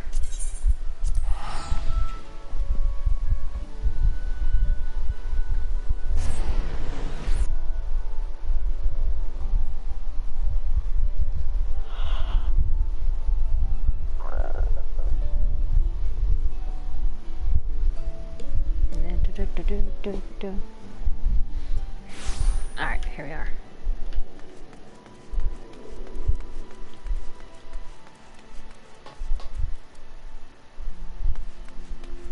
Oh gosh, the way it contrasts with the night sky is so pretty.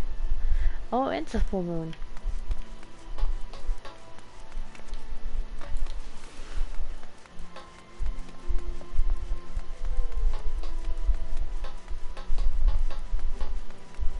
Okay, let's get ourselves up there.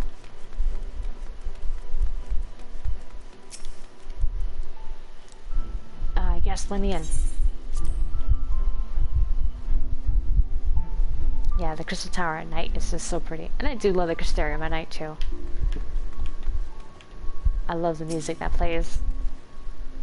It's the same Alisaie has yet to return from the inn on Journey's Head. I do hope she doesn't overtire herself. In the course of preparing more Alisaie, we made a significant discovery. We thought it best to wait for your return before sharing our findings. Congratulations, sir. Glad tidings from Eulmore did precede thy coming.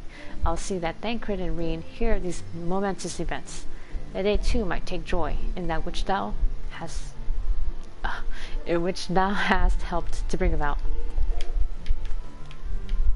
The way he talks always throws me off.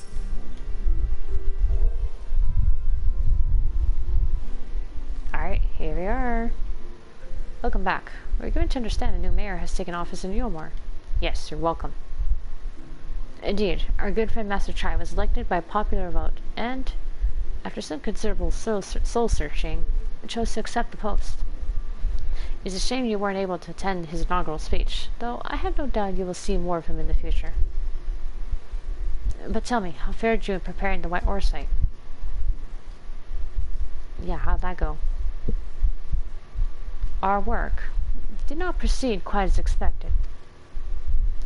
In your absence, we had a frank discussion on the principles of soul transference, and concluded at length that White Orsite was ill-suited for our purposes. But, Urianger, did you not say that compared to the massy soul of an Ascian, the stone could house one of ours with ease? That I did, and armed as we are with Breckluke's invaluable insight, 'twould indeed prove a trifling matter, were we to disregard the inviolable link twixt mind and soul. A link which would, we did belatedly realize, be weakened most perilously in the process of rendering our souls dormant, as Orsite doth require. Thus, the shedding of these fleshly simulacra, and the surfeit of ether which comprises them, would, in all likelihood, deprive us of our psyches as well. It would, theoretically, be possible to channel your minds into the Orsite instead, but we would more than likely sacrifice your souls in the process. Oh, what's with the music? Which is why we have abandoned that plan, and instead devoted our time to finding a means to which mind and soul might be transported together. Then we're no closer to a solution than when we first began. It is a vexing conundrum indeed, but one for which the Crystal Exarch has posited a most intriguing solution. Don't say you want to die. If you do that, I'm gonna hit you. Slap you out of your senses. When our discussions turn to the transference of memories in the psyche, I cannot help but be reminded of a technique with which I have personal experience. Sir, do you recall what we learned of my eyes from our encounter with Doga and Une? Yeah. I speak of the royal eye of the Allegan imperial line, gifted to my forebears through the blood and memories of the ancient Allegans. It is by this gift that I am able to control the Crystal Tower. If we were to gain an understanding of the technology by which the Allegans were able to accomplish this transference, perhaps then we could keep mind and soul together. Imagine, if you will, a device like unto a soul crystal, replete not only with our worldly memories, but also the bountiful energies of the soul. That is our current avenue of investigation, and we will follow it wheresoever it leads.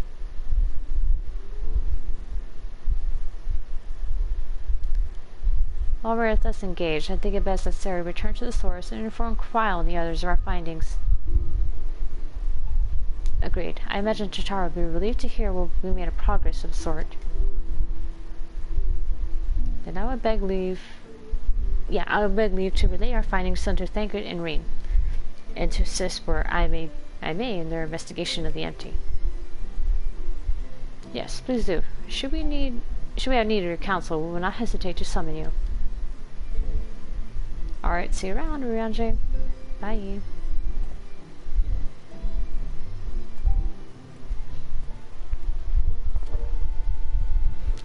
Give our regards to Totaro, won't you? Yeah, of course.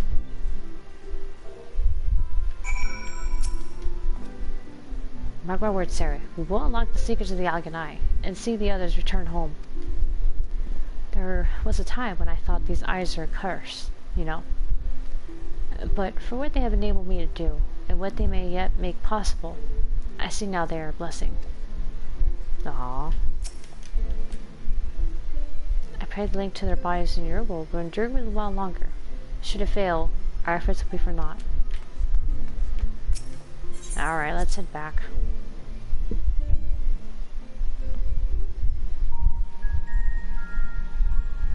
Okay, here we go.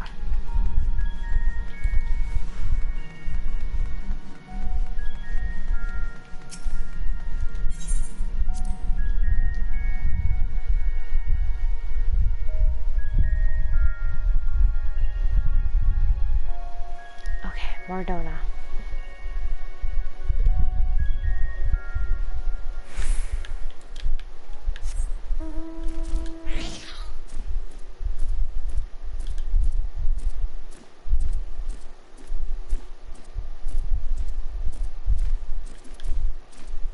Wait a minute.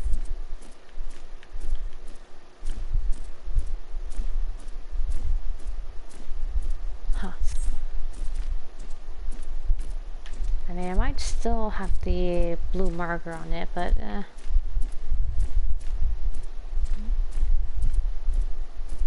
okay, here we go.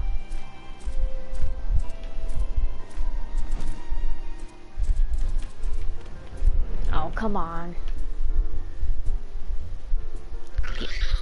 What? Oh. That was weird. Delayed noise.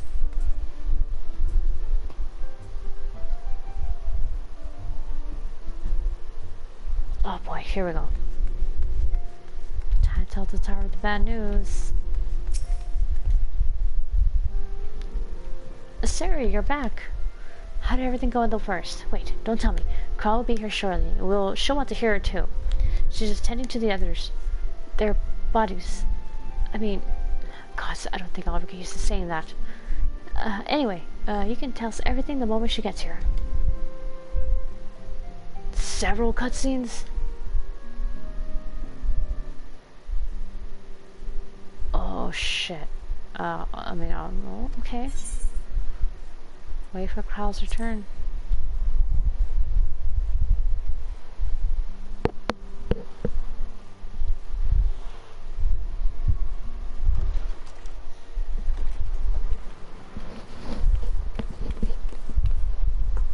Sorry to keep you waiting. I've carried out the treatment as per Master Matoya's instructions. It should slow the destabilization of their corporeal ether quite significantly. I'm gonna charge through this. Let's do it. But tell me, how fare our friends in the first? No signs on them at the moment. They seem okay, but we're working on it. On finding a solution. We might have a cure for tempering. So this Becklug's the first to lead an authority on soulcraft, are they? Sounds promising.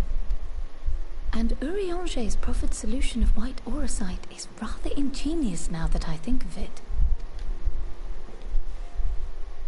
Well, while they press on with their preparations, you may rest assured we will continue to do our part here. But they just said they weren't sure about white auracite.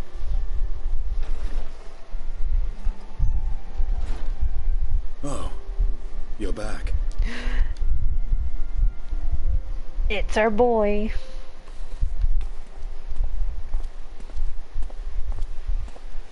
Justinian!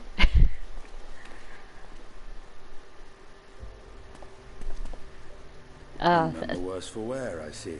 Yes, thank you for saving me. Estinian! Oh, thank the gods! We've been worried sick.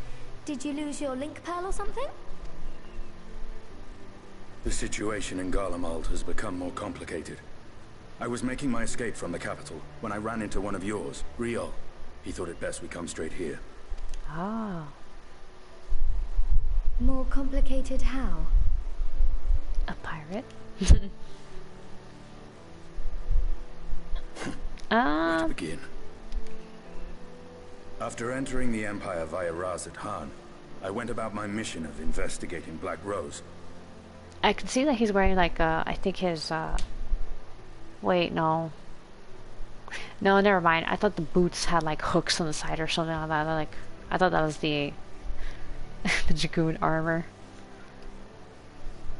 But yeah, It was then, inside a provincial that's the kind of factory, piratey. that I encountered the one who styles himself Shadow Hunter, Gaius Baelsar. Our goals being apparently aligned, we joined forces and ventured on into the heart of the capital, to the very Imperial Palace itself. Oh shit. How'd that go? There, we found a man whom all assumed dead. Oh, you gotta be shitting me. But his soul lives on. And he has wrested back his flesh. Xenos ye Galvus. Oh, why am I not surprised? But now I lost the Nor did the surprise kill counter in my belt. For no sooner had we arrived than he murdered his sire in cold blood. The Emperor is dead. This sent Gaius into a rage, and he charged in, blade drawn. Oh man, how'd that turn out? Oh wait, never mind. Don't. What's wrong? I'm about to relive your past.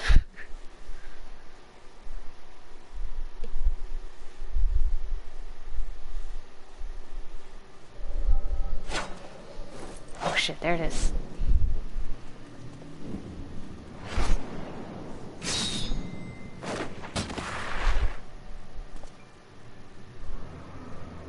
Oh shh.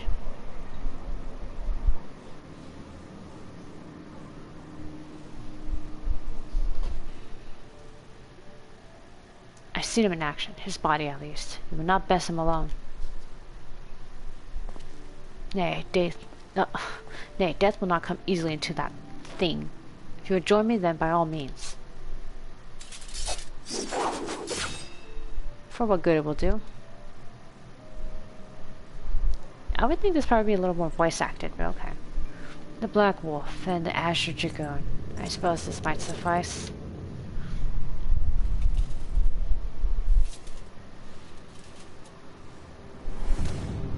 Whoa. Come then.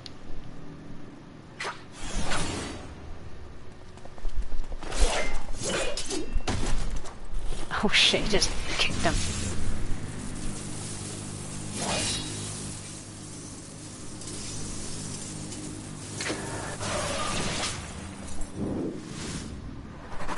He literally just grabbed Justinian's lance and just threw him.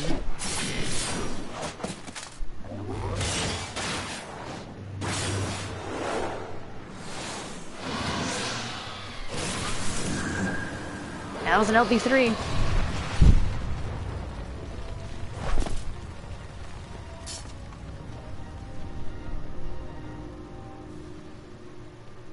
Ah, the simple pleasure of one's own flesh. Truly, there's no place like home. Abomination. Whatever he is, Sari was barely a match for him. We stay here much longer. Emperor Varus, your radiance, are you alright? We may wear out our welcome.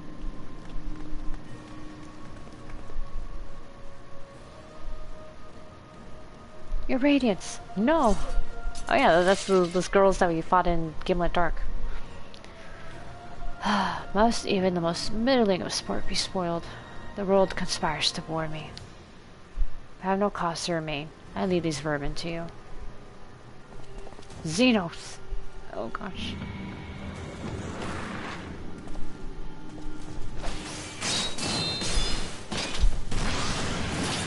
Oh, nice. Well, any bright ideas? Oh. Just one. One bullet left. Xenos is a pervert.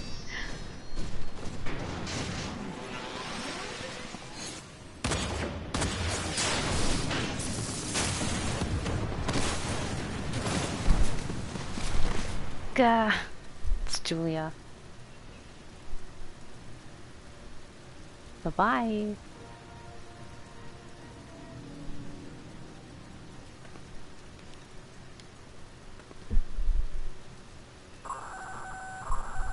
The intruders have taken flight. I repeat, the intruders have taken flight. Deploy all available Magitech armor. We cannot let them escape.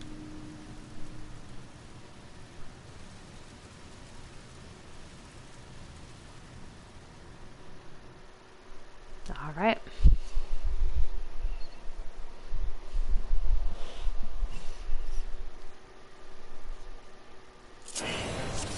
Oh shit.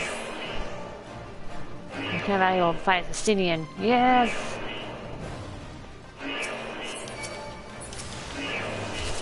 Oh wait, what do we got? Oh, Sky Drive. Boom!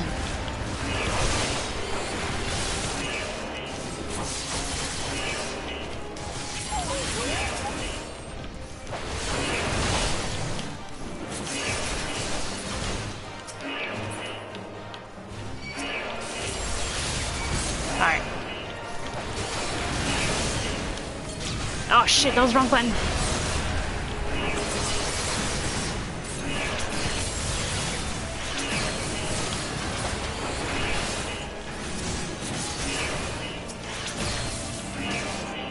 Oh wait, whoops. Let's keep moving.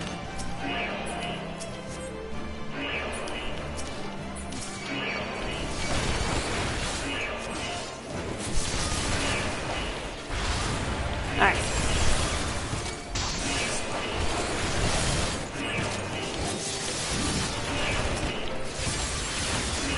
Holy shit.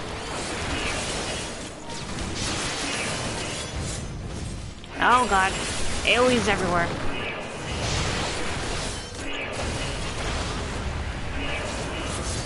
Oh, that's why it's them. How annoying.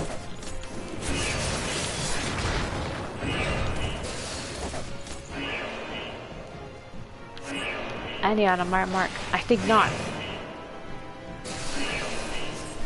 Oh damn, guys fucked them up. This way, quickly. Damn you guys.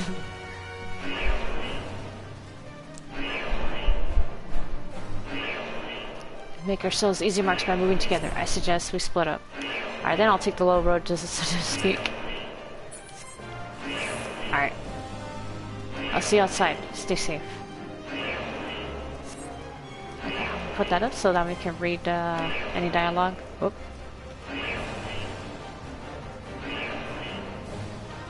Alright, hold on. What does this say? Is that it?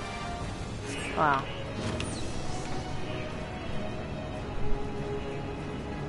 I miss being a Dragoon.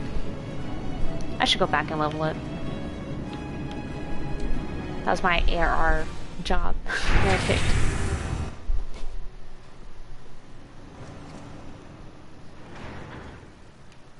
Well, well, someone's been busy.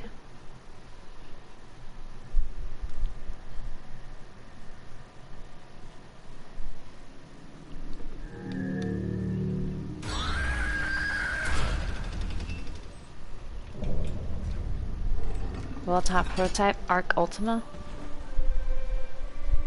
Oh, we're gonna gain the Ultima music? And you would bar my way, would you? So be it. Nidhogg, lend me your strength. Oh, hell yeah, I'm gonna get Star Diver.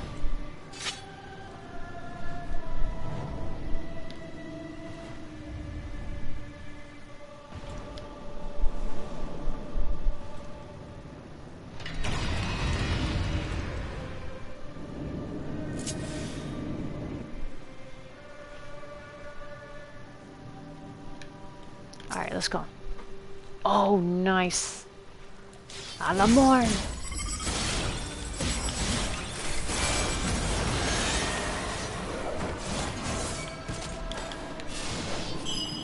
Oh, okay.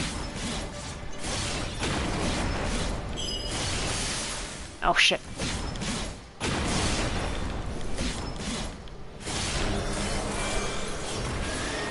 I got a stab wound on him.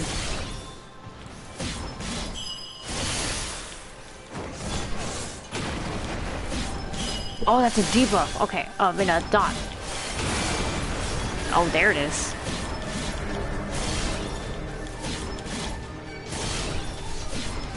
Man, I wish I could get Star Diver like this quickly. Get ready to battle data, damn you. Battle data.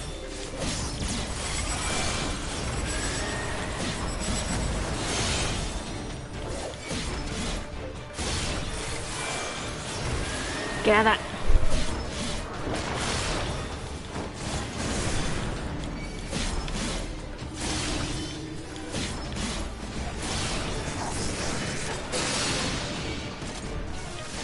There we go. I stopped it. Aha! I figured it out.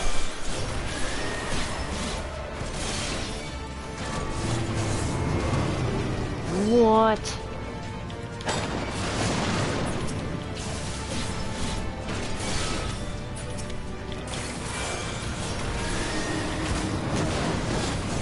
What's happening? What is this? Oh, okay. Get out of the way.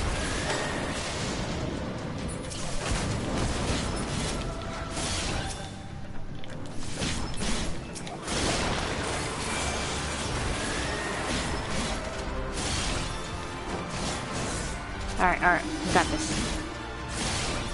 Right here.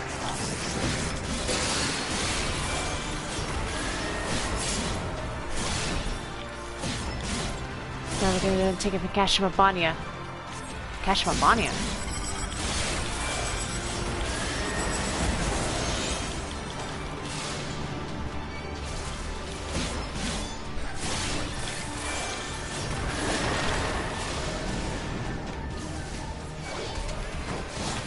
Alright, get that, or take the stab wound. What is this shit? Oh man. Ooh.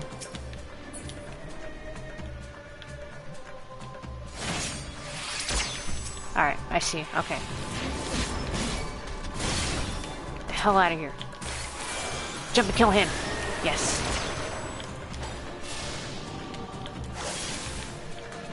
Oh, that's how you do it. Okay. Well, I'm dumb.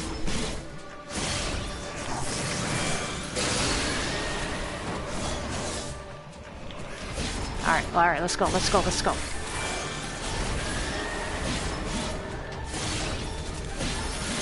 Dang, Justinian's really holding his own here.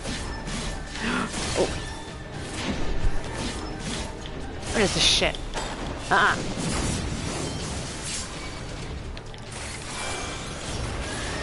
Increase the generator output to maximum active magic field full power? What?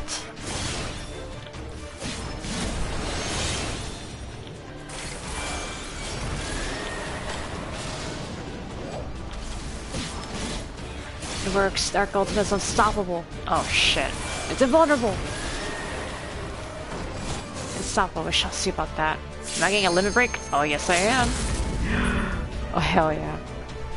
Nidhogg! Taste my lance.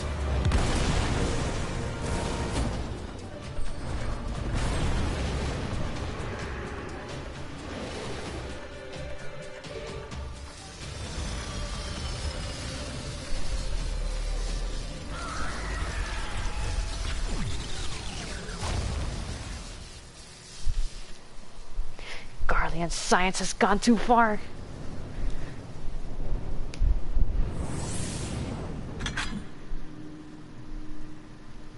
That's why I picked your gun.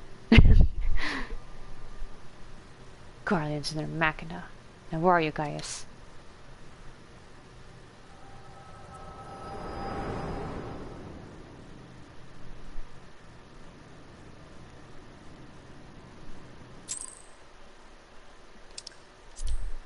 Alright, let's close that.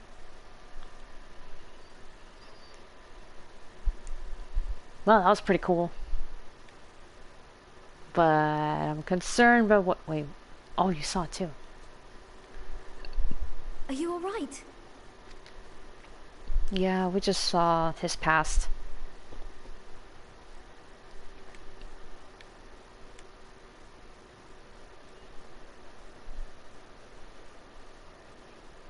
Peer into my past, did you? I mean, yeah. So what the hell was that though? Well, I didn't quite relive the experience as you did, but I bore witness to it all. I'm still not sure what I think of this gift of yours. But no matter. Our confrontation was cut short when the Imperial Guard arrived. It was then that Xenos took his leave, citing boredom. Yeah, sounds like To him, think alright. their research into the Echo could bear such fruit. Escaping death, jumping from one body to the next, and returning to his own after all this time. He is an Ascian in all but name.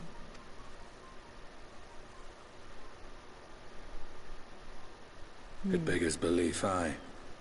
But no more than a hero traversing the rift between worlds. Well, yeah, you know.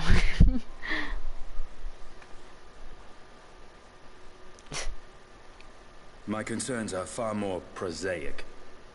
With the Emperor dead and the Crown Prince missing, the Empire is in disarray. Well, yeah, Until now they don't order have is any leader. restored, assuming it even possible, we needn't fear an Imperial reprisal.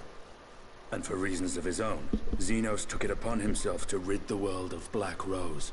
Riol has already gone to apprise the Alliance leaders of these developments. We may leave the matter in their hands for now. Then perhaps we have seen the last of the fighting at Gimlet. Though, if it comes to civil war, I cannot help but fear for the provinces. Also, I mean, Xenos is like all fucked up in the head and all that, but ironically, in his obsession over fighting us, he actually saved us from Black Rose.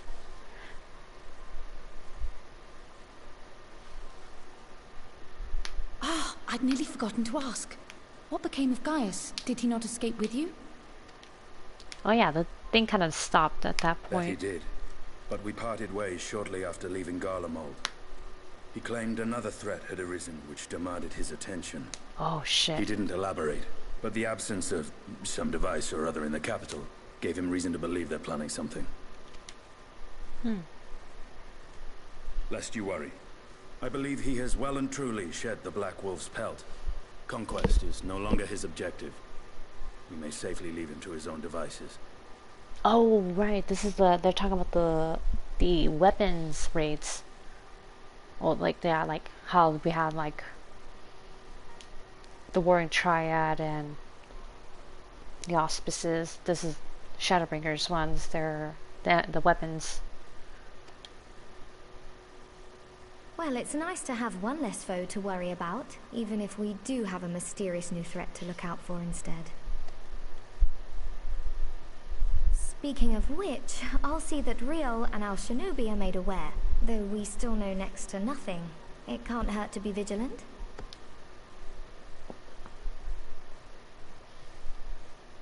Well then, with Black Rose nipped in the bud, I believe I've fulfilled my part of the bargain.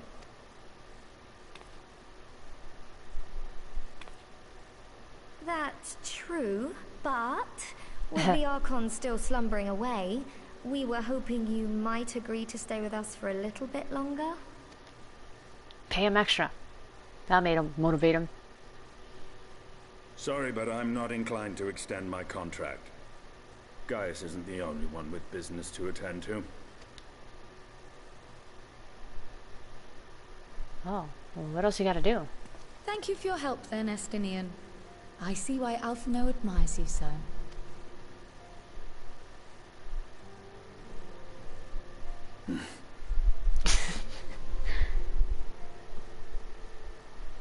He's like, yeah, whatever. Farewell, my friend. See that you don't make a habit of dozing off in battle. Oh, that was a one-time thing, okay? Well, let's not bring that up again, please.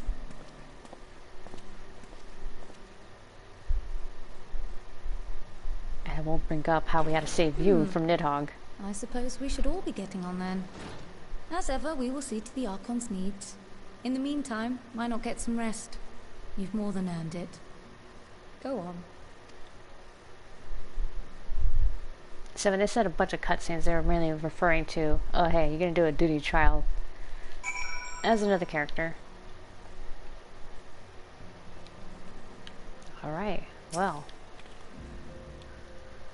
You must be shattered after all that hopping back and forth between worlds. Why not stay here and rest for a while? I'm sure Beglu can manage without you. They've got enough science to help them, if you ask me.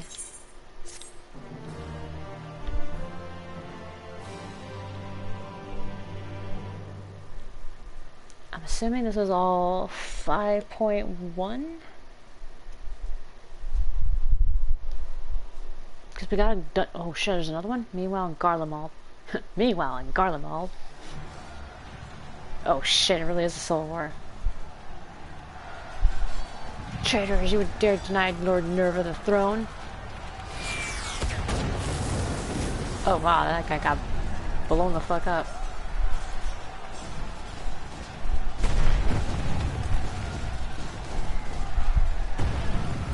Onward, before this day is done, victory shall be ours.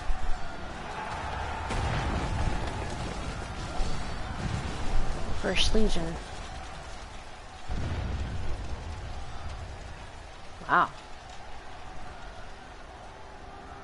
And he just stands there and watches the chaos.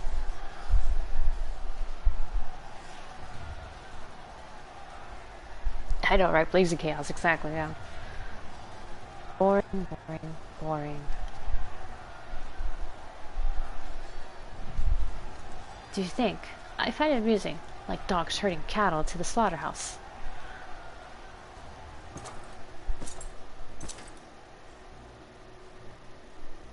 Oh, fuck. This guy again. That Hugh. Your soul is... Who are you? He can see that.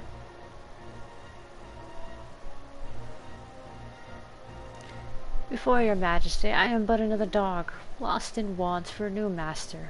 A hunting dog, if you should wish it so. For I know full well the prey you would seek next. Zodiarch.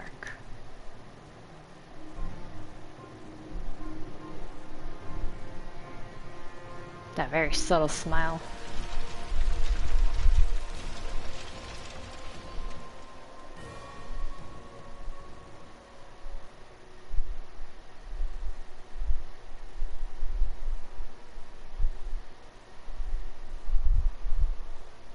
Meanwhile, in Eulmore in the first. Oh shit. So that's what they meant by all the cutscenes then. I thought it was just a trial, but no. But then again, I could have stopped right at that point before talking to Tataru. Did you hear? The mayor's reopened Daedalus Stoneworks, and they're looking for laborers. There's talk of resettling some of the old abandoned villages too. They're relying on free Talos to help anyone willing to make the move. Free Talos? Ah, we best get packing. Steady work, board, and lodging. If that's not a recipe for hope, I don't know what is.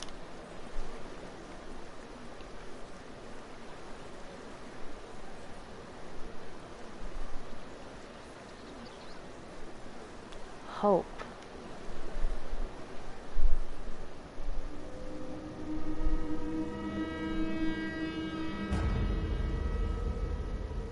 Yes, so long as I yet live, I would see that feeble hope rekindled.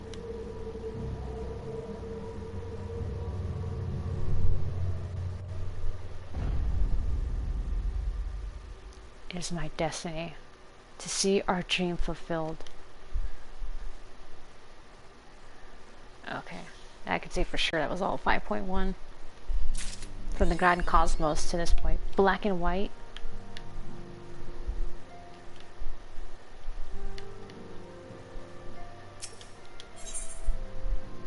Old enemies and new threats. Carl is glad for your return, though it remains to be seen if she has glad tidings to share. He's watching. That's kind of one thing I kind of have to disagree with Xenos. It seems like he doesn't feel much of anything, even when he's watching like things like burning and stuff. Tana's like, oh okay, it's just fire, whatever. There's just some other weaklings fighting. Tana would be like seeing like, I don't know, insects fight, I guess, but not at all thinking it's amusing or anything. Since the only time he gets excited is when he's fighting the warrior light, so that's where it gets really pervy. He is warrior light sexual, apparently.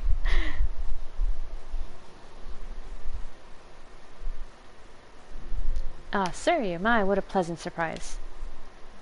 If you come to inquire after the Archons, fear not. Master Matoya's free treatment has proven effective in stabilizing their corporeal ether. We mustn't grow complacent, however. Potent though these magics may be, they are not without limits. We can only hope they afford us enough time for the Crystal Exarch to complete his work. If only we could go with you to the first and help. Pardon the interruption, but I come here bearing urgent news.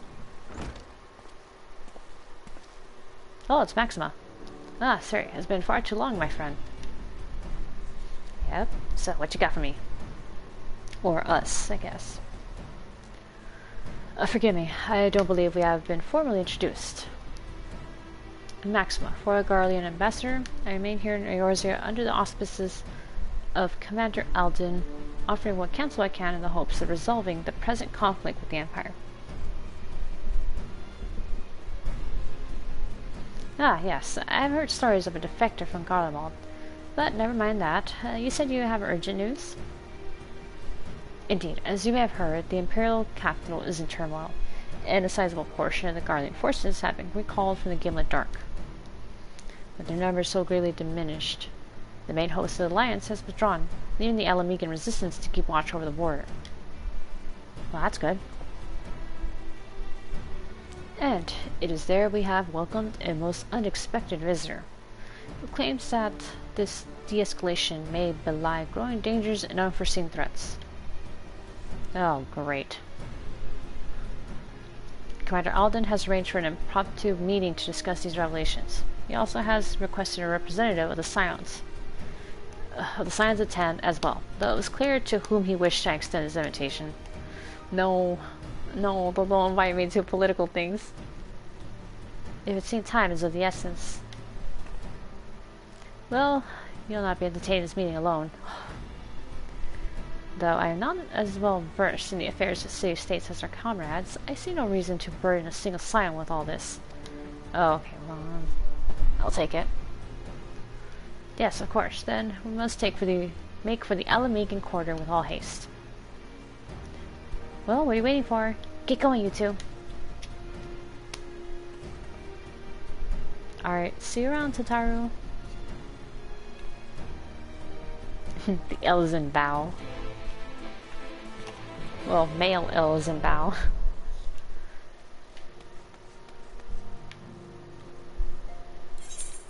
The locks. Oh wait, let me go. Where is Alamigo?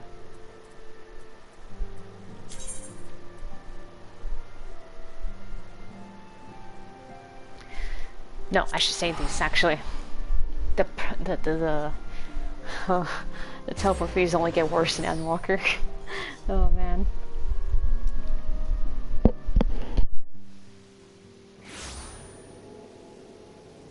Okay, here we go. Because you're going like through all corners of the freaking world in that place, and ugh.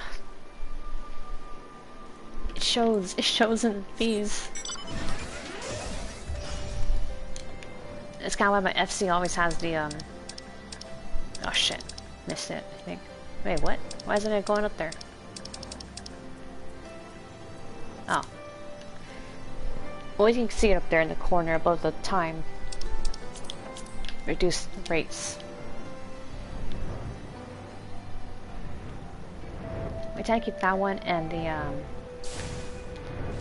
heated battle for people leveling and all that. Commander Alden waits us in the royal palace. If you were to follow me. Alright, cutscene time, right? I knew it.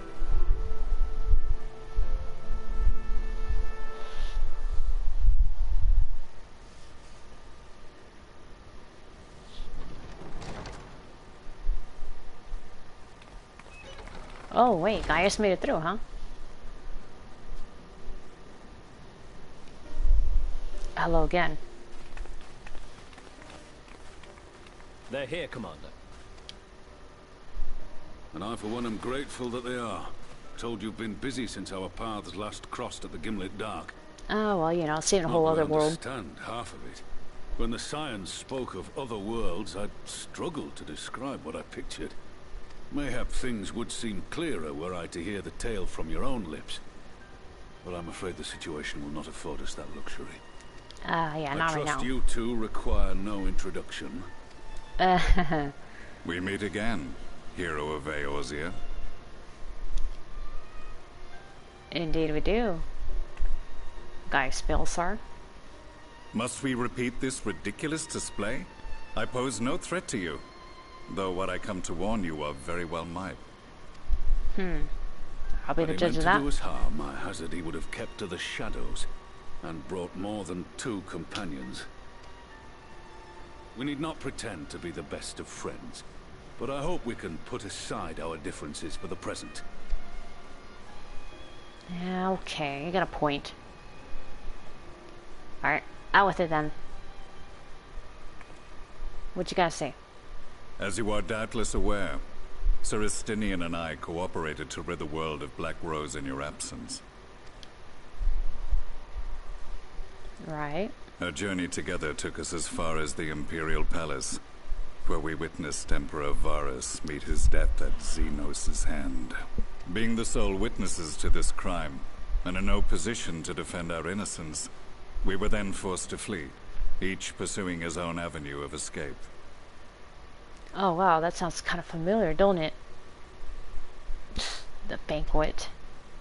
When we were later reunited, Estinian claimed to have encountered an unfamiliar kind of machina during his flight. But to me his description seemed anything but, and upon further investigation I found that I was right. Alright, what are you getting at? The Empire is developing a new Ultima weapon. Okay, well, that one I kind of surmised. I thought there was something else, though. What, that Allagan monstrosity? Created to vanquish primals? With which you yourself once thought to conquer Eorzea? The same. In my foolishness, I sought to harness its power, and became the Ascian's pawn in so doing. But you know as well as I how that tale ended.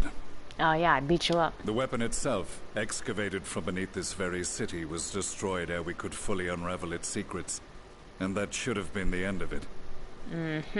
Right. But unlikely as it sounds, the Empire's efforts to recreate it have somehow borne fruit. Primarily through secret research conducted by the 7th Imperial Legion, it would seem.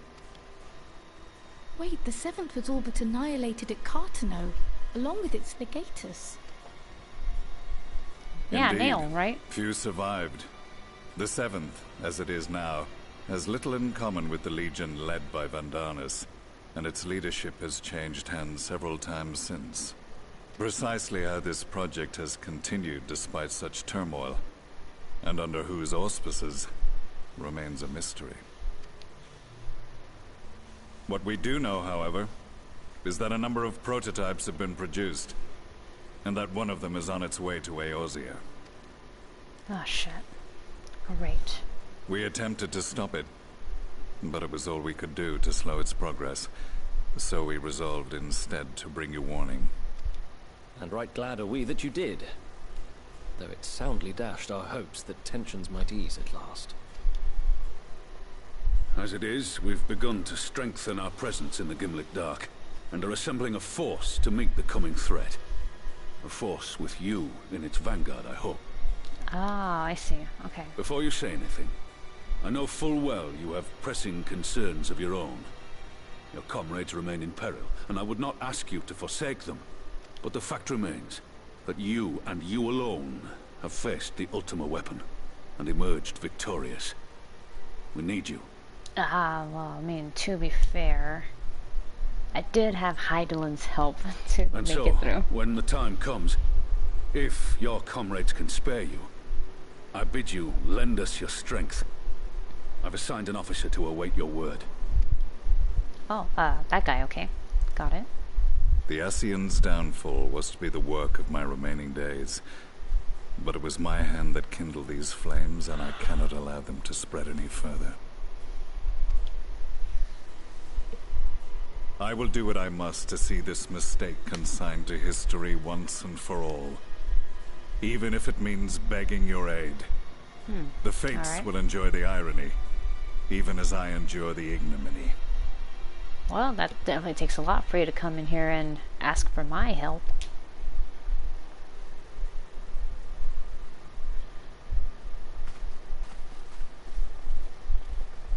I too shall make for the border and offer my skills, meagre though they seem in such company.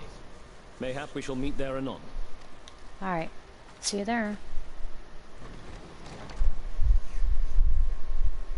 Though we can ill afford to ignore the coming of a new Ultima weapon, our friend's plight grows ever more precarious, and none save you can join them in the first.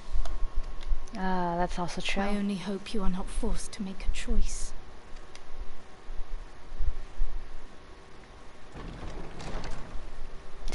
Now, obviously, out of character, I mean, she doesn't know that we do have that choice. Or at least we do have, like... Well, it's not like that we have the choice, it's more like we have the lack of a choice. It's not that, I mean, we're not going to be put into a situation to choose between the two. It's just... We're just going to do it at our own pace.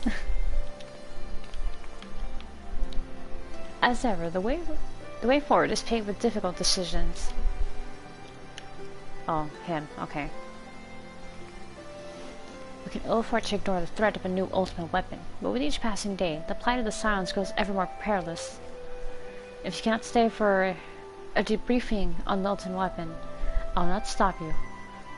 I only ask that you confer with me before returning to the first.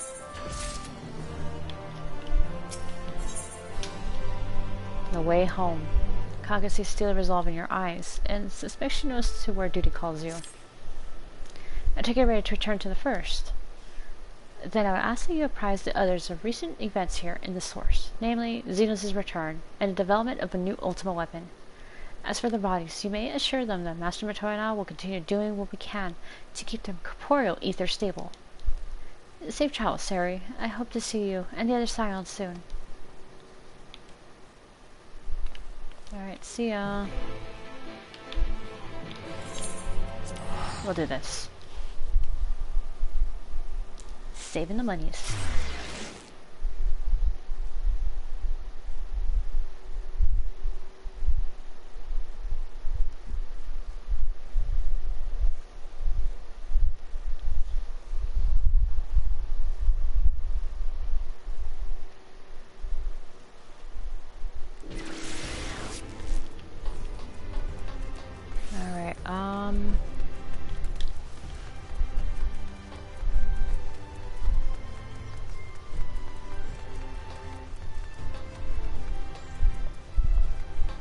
The afternoon here looks nice too.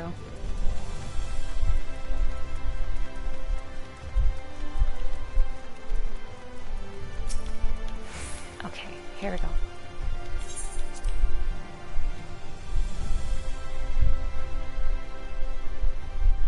Oh, everyone is gone. Hey. You've come at a most opportune time, my friend. I made something of a breakthrough in my research on the soul. And it means to return the Scions home. I trust you too have been making good use of your time. I found out a lot of things that I need to tell everyone. Ill tidings from the source, you say? Then I'll summon the others that we might all be apprised of the situation. Yeah, they need to hear this.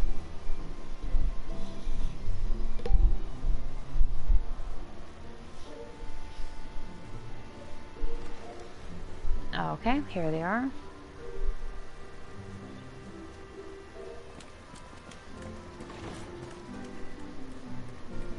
Still no Thancred and Rain, huh? Or Now that we Alisaie. are all here, what news from the source? Oh boy, guys. New ultimate weapon in the making, and your bodies are okay at least. A new Ultima weapon? We must count ourselves lucky that Gaius has pledged his assistance. While this is indeed a worrying development, I think the state of the Empire as a whole greater grounds for concern. Why? Isn't it a good With thing the they're Emperor next Civil War? slain and Xenos returned, it is impossible to predict how matters will unfold in Garlemald. The Ultima weapon may be but the first of many unpleasant surprises. Okay, yeah. The situation beareth closer observation, of that there is no doubt, and doth compound our need to return unto the source.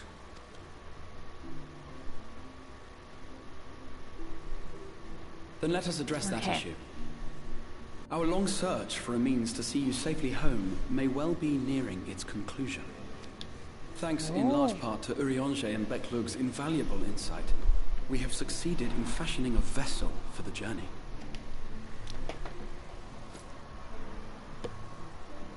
Oh. We set out to create a crystalline container retaining the more useful properties of white aurosite, but without its regrettable limitations. And after a good deal of trial and error, we made one. Holy smokes, you guys got it. Ark for soul and mind both, that will allow your incorporeal self in its entirety to be ferried between worlds. A spirit vessel, if you will. However? Yeah, exactly. Though the vessel is possessed of the requisite qualities to hold mind and memory, it wanteth yet for a means to receive of them. For that, we must needs imbue it with the Exarch's innate gift. A gift that lives on only through the blood of the Allegan Emperors, which certainly does not flow within aurosite or any other crystal. Just so, Lady. Yeah. The blood serveth as a conduit of sorts. In its absence, memory cannot pass from mind unto mind, nor from flesh unto crystal. That being the case, we must either alter the process of inheritance so as to require no such thing, or determine a means by which my blood may permeate the vessel. I am hopeful that the records found within this tower will yield the knowledge we require to pursue one or the other of these avenues.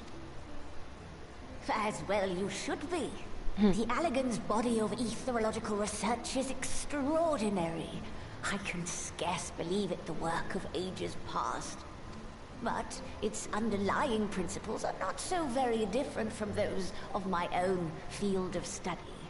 Given time, we will find the answers we seek.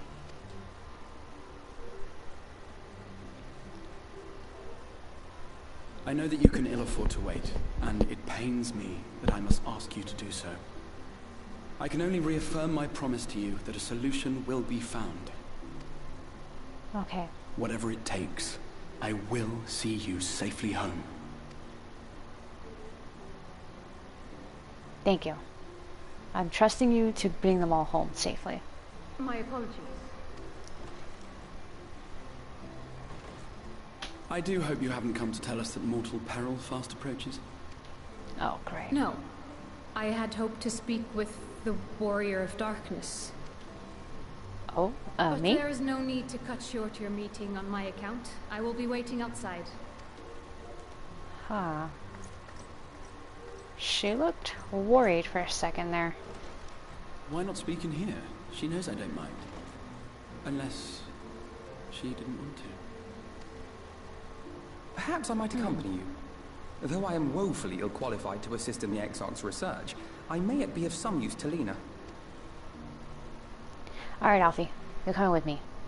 But, maybe later, because I It's getting kind of late, and and I don't know if I have it in me to keep going either.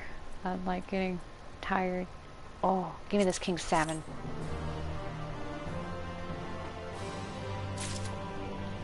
But I am concerned. Look, here, I've been thinking about it too. What's going on?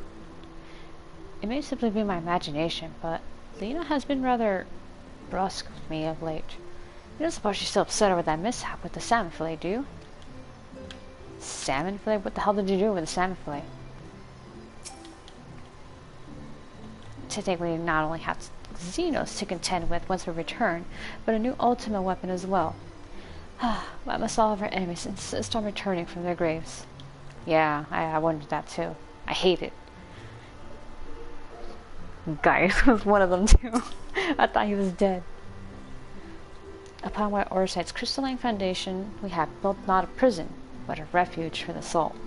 With Moonbrita, we're here to see the wonders inspired by her research. Aww. Moonbrita. Oh shit, no, I can't talk to Alfie. He's gonna trigger the next part of the quest. Never have seen such a repository of knowledge. Stark reminder what little we truly know of the world.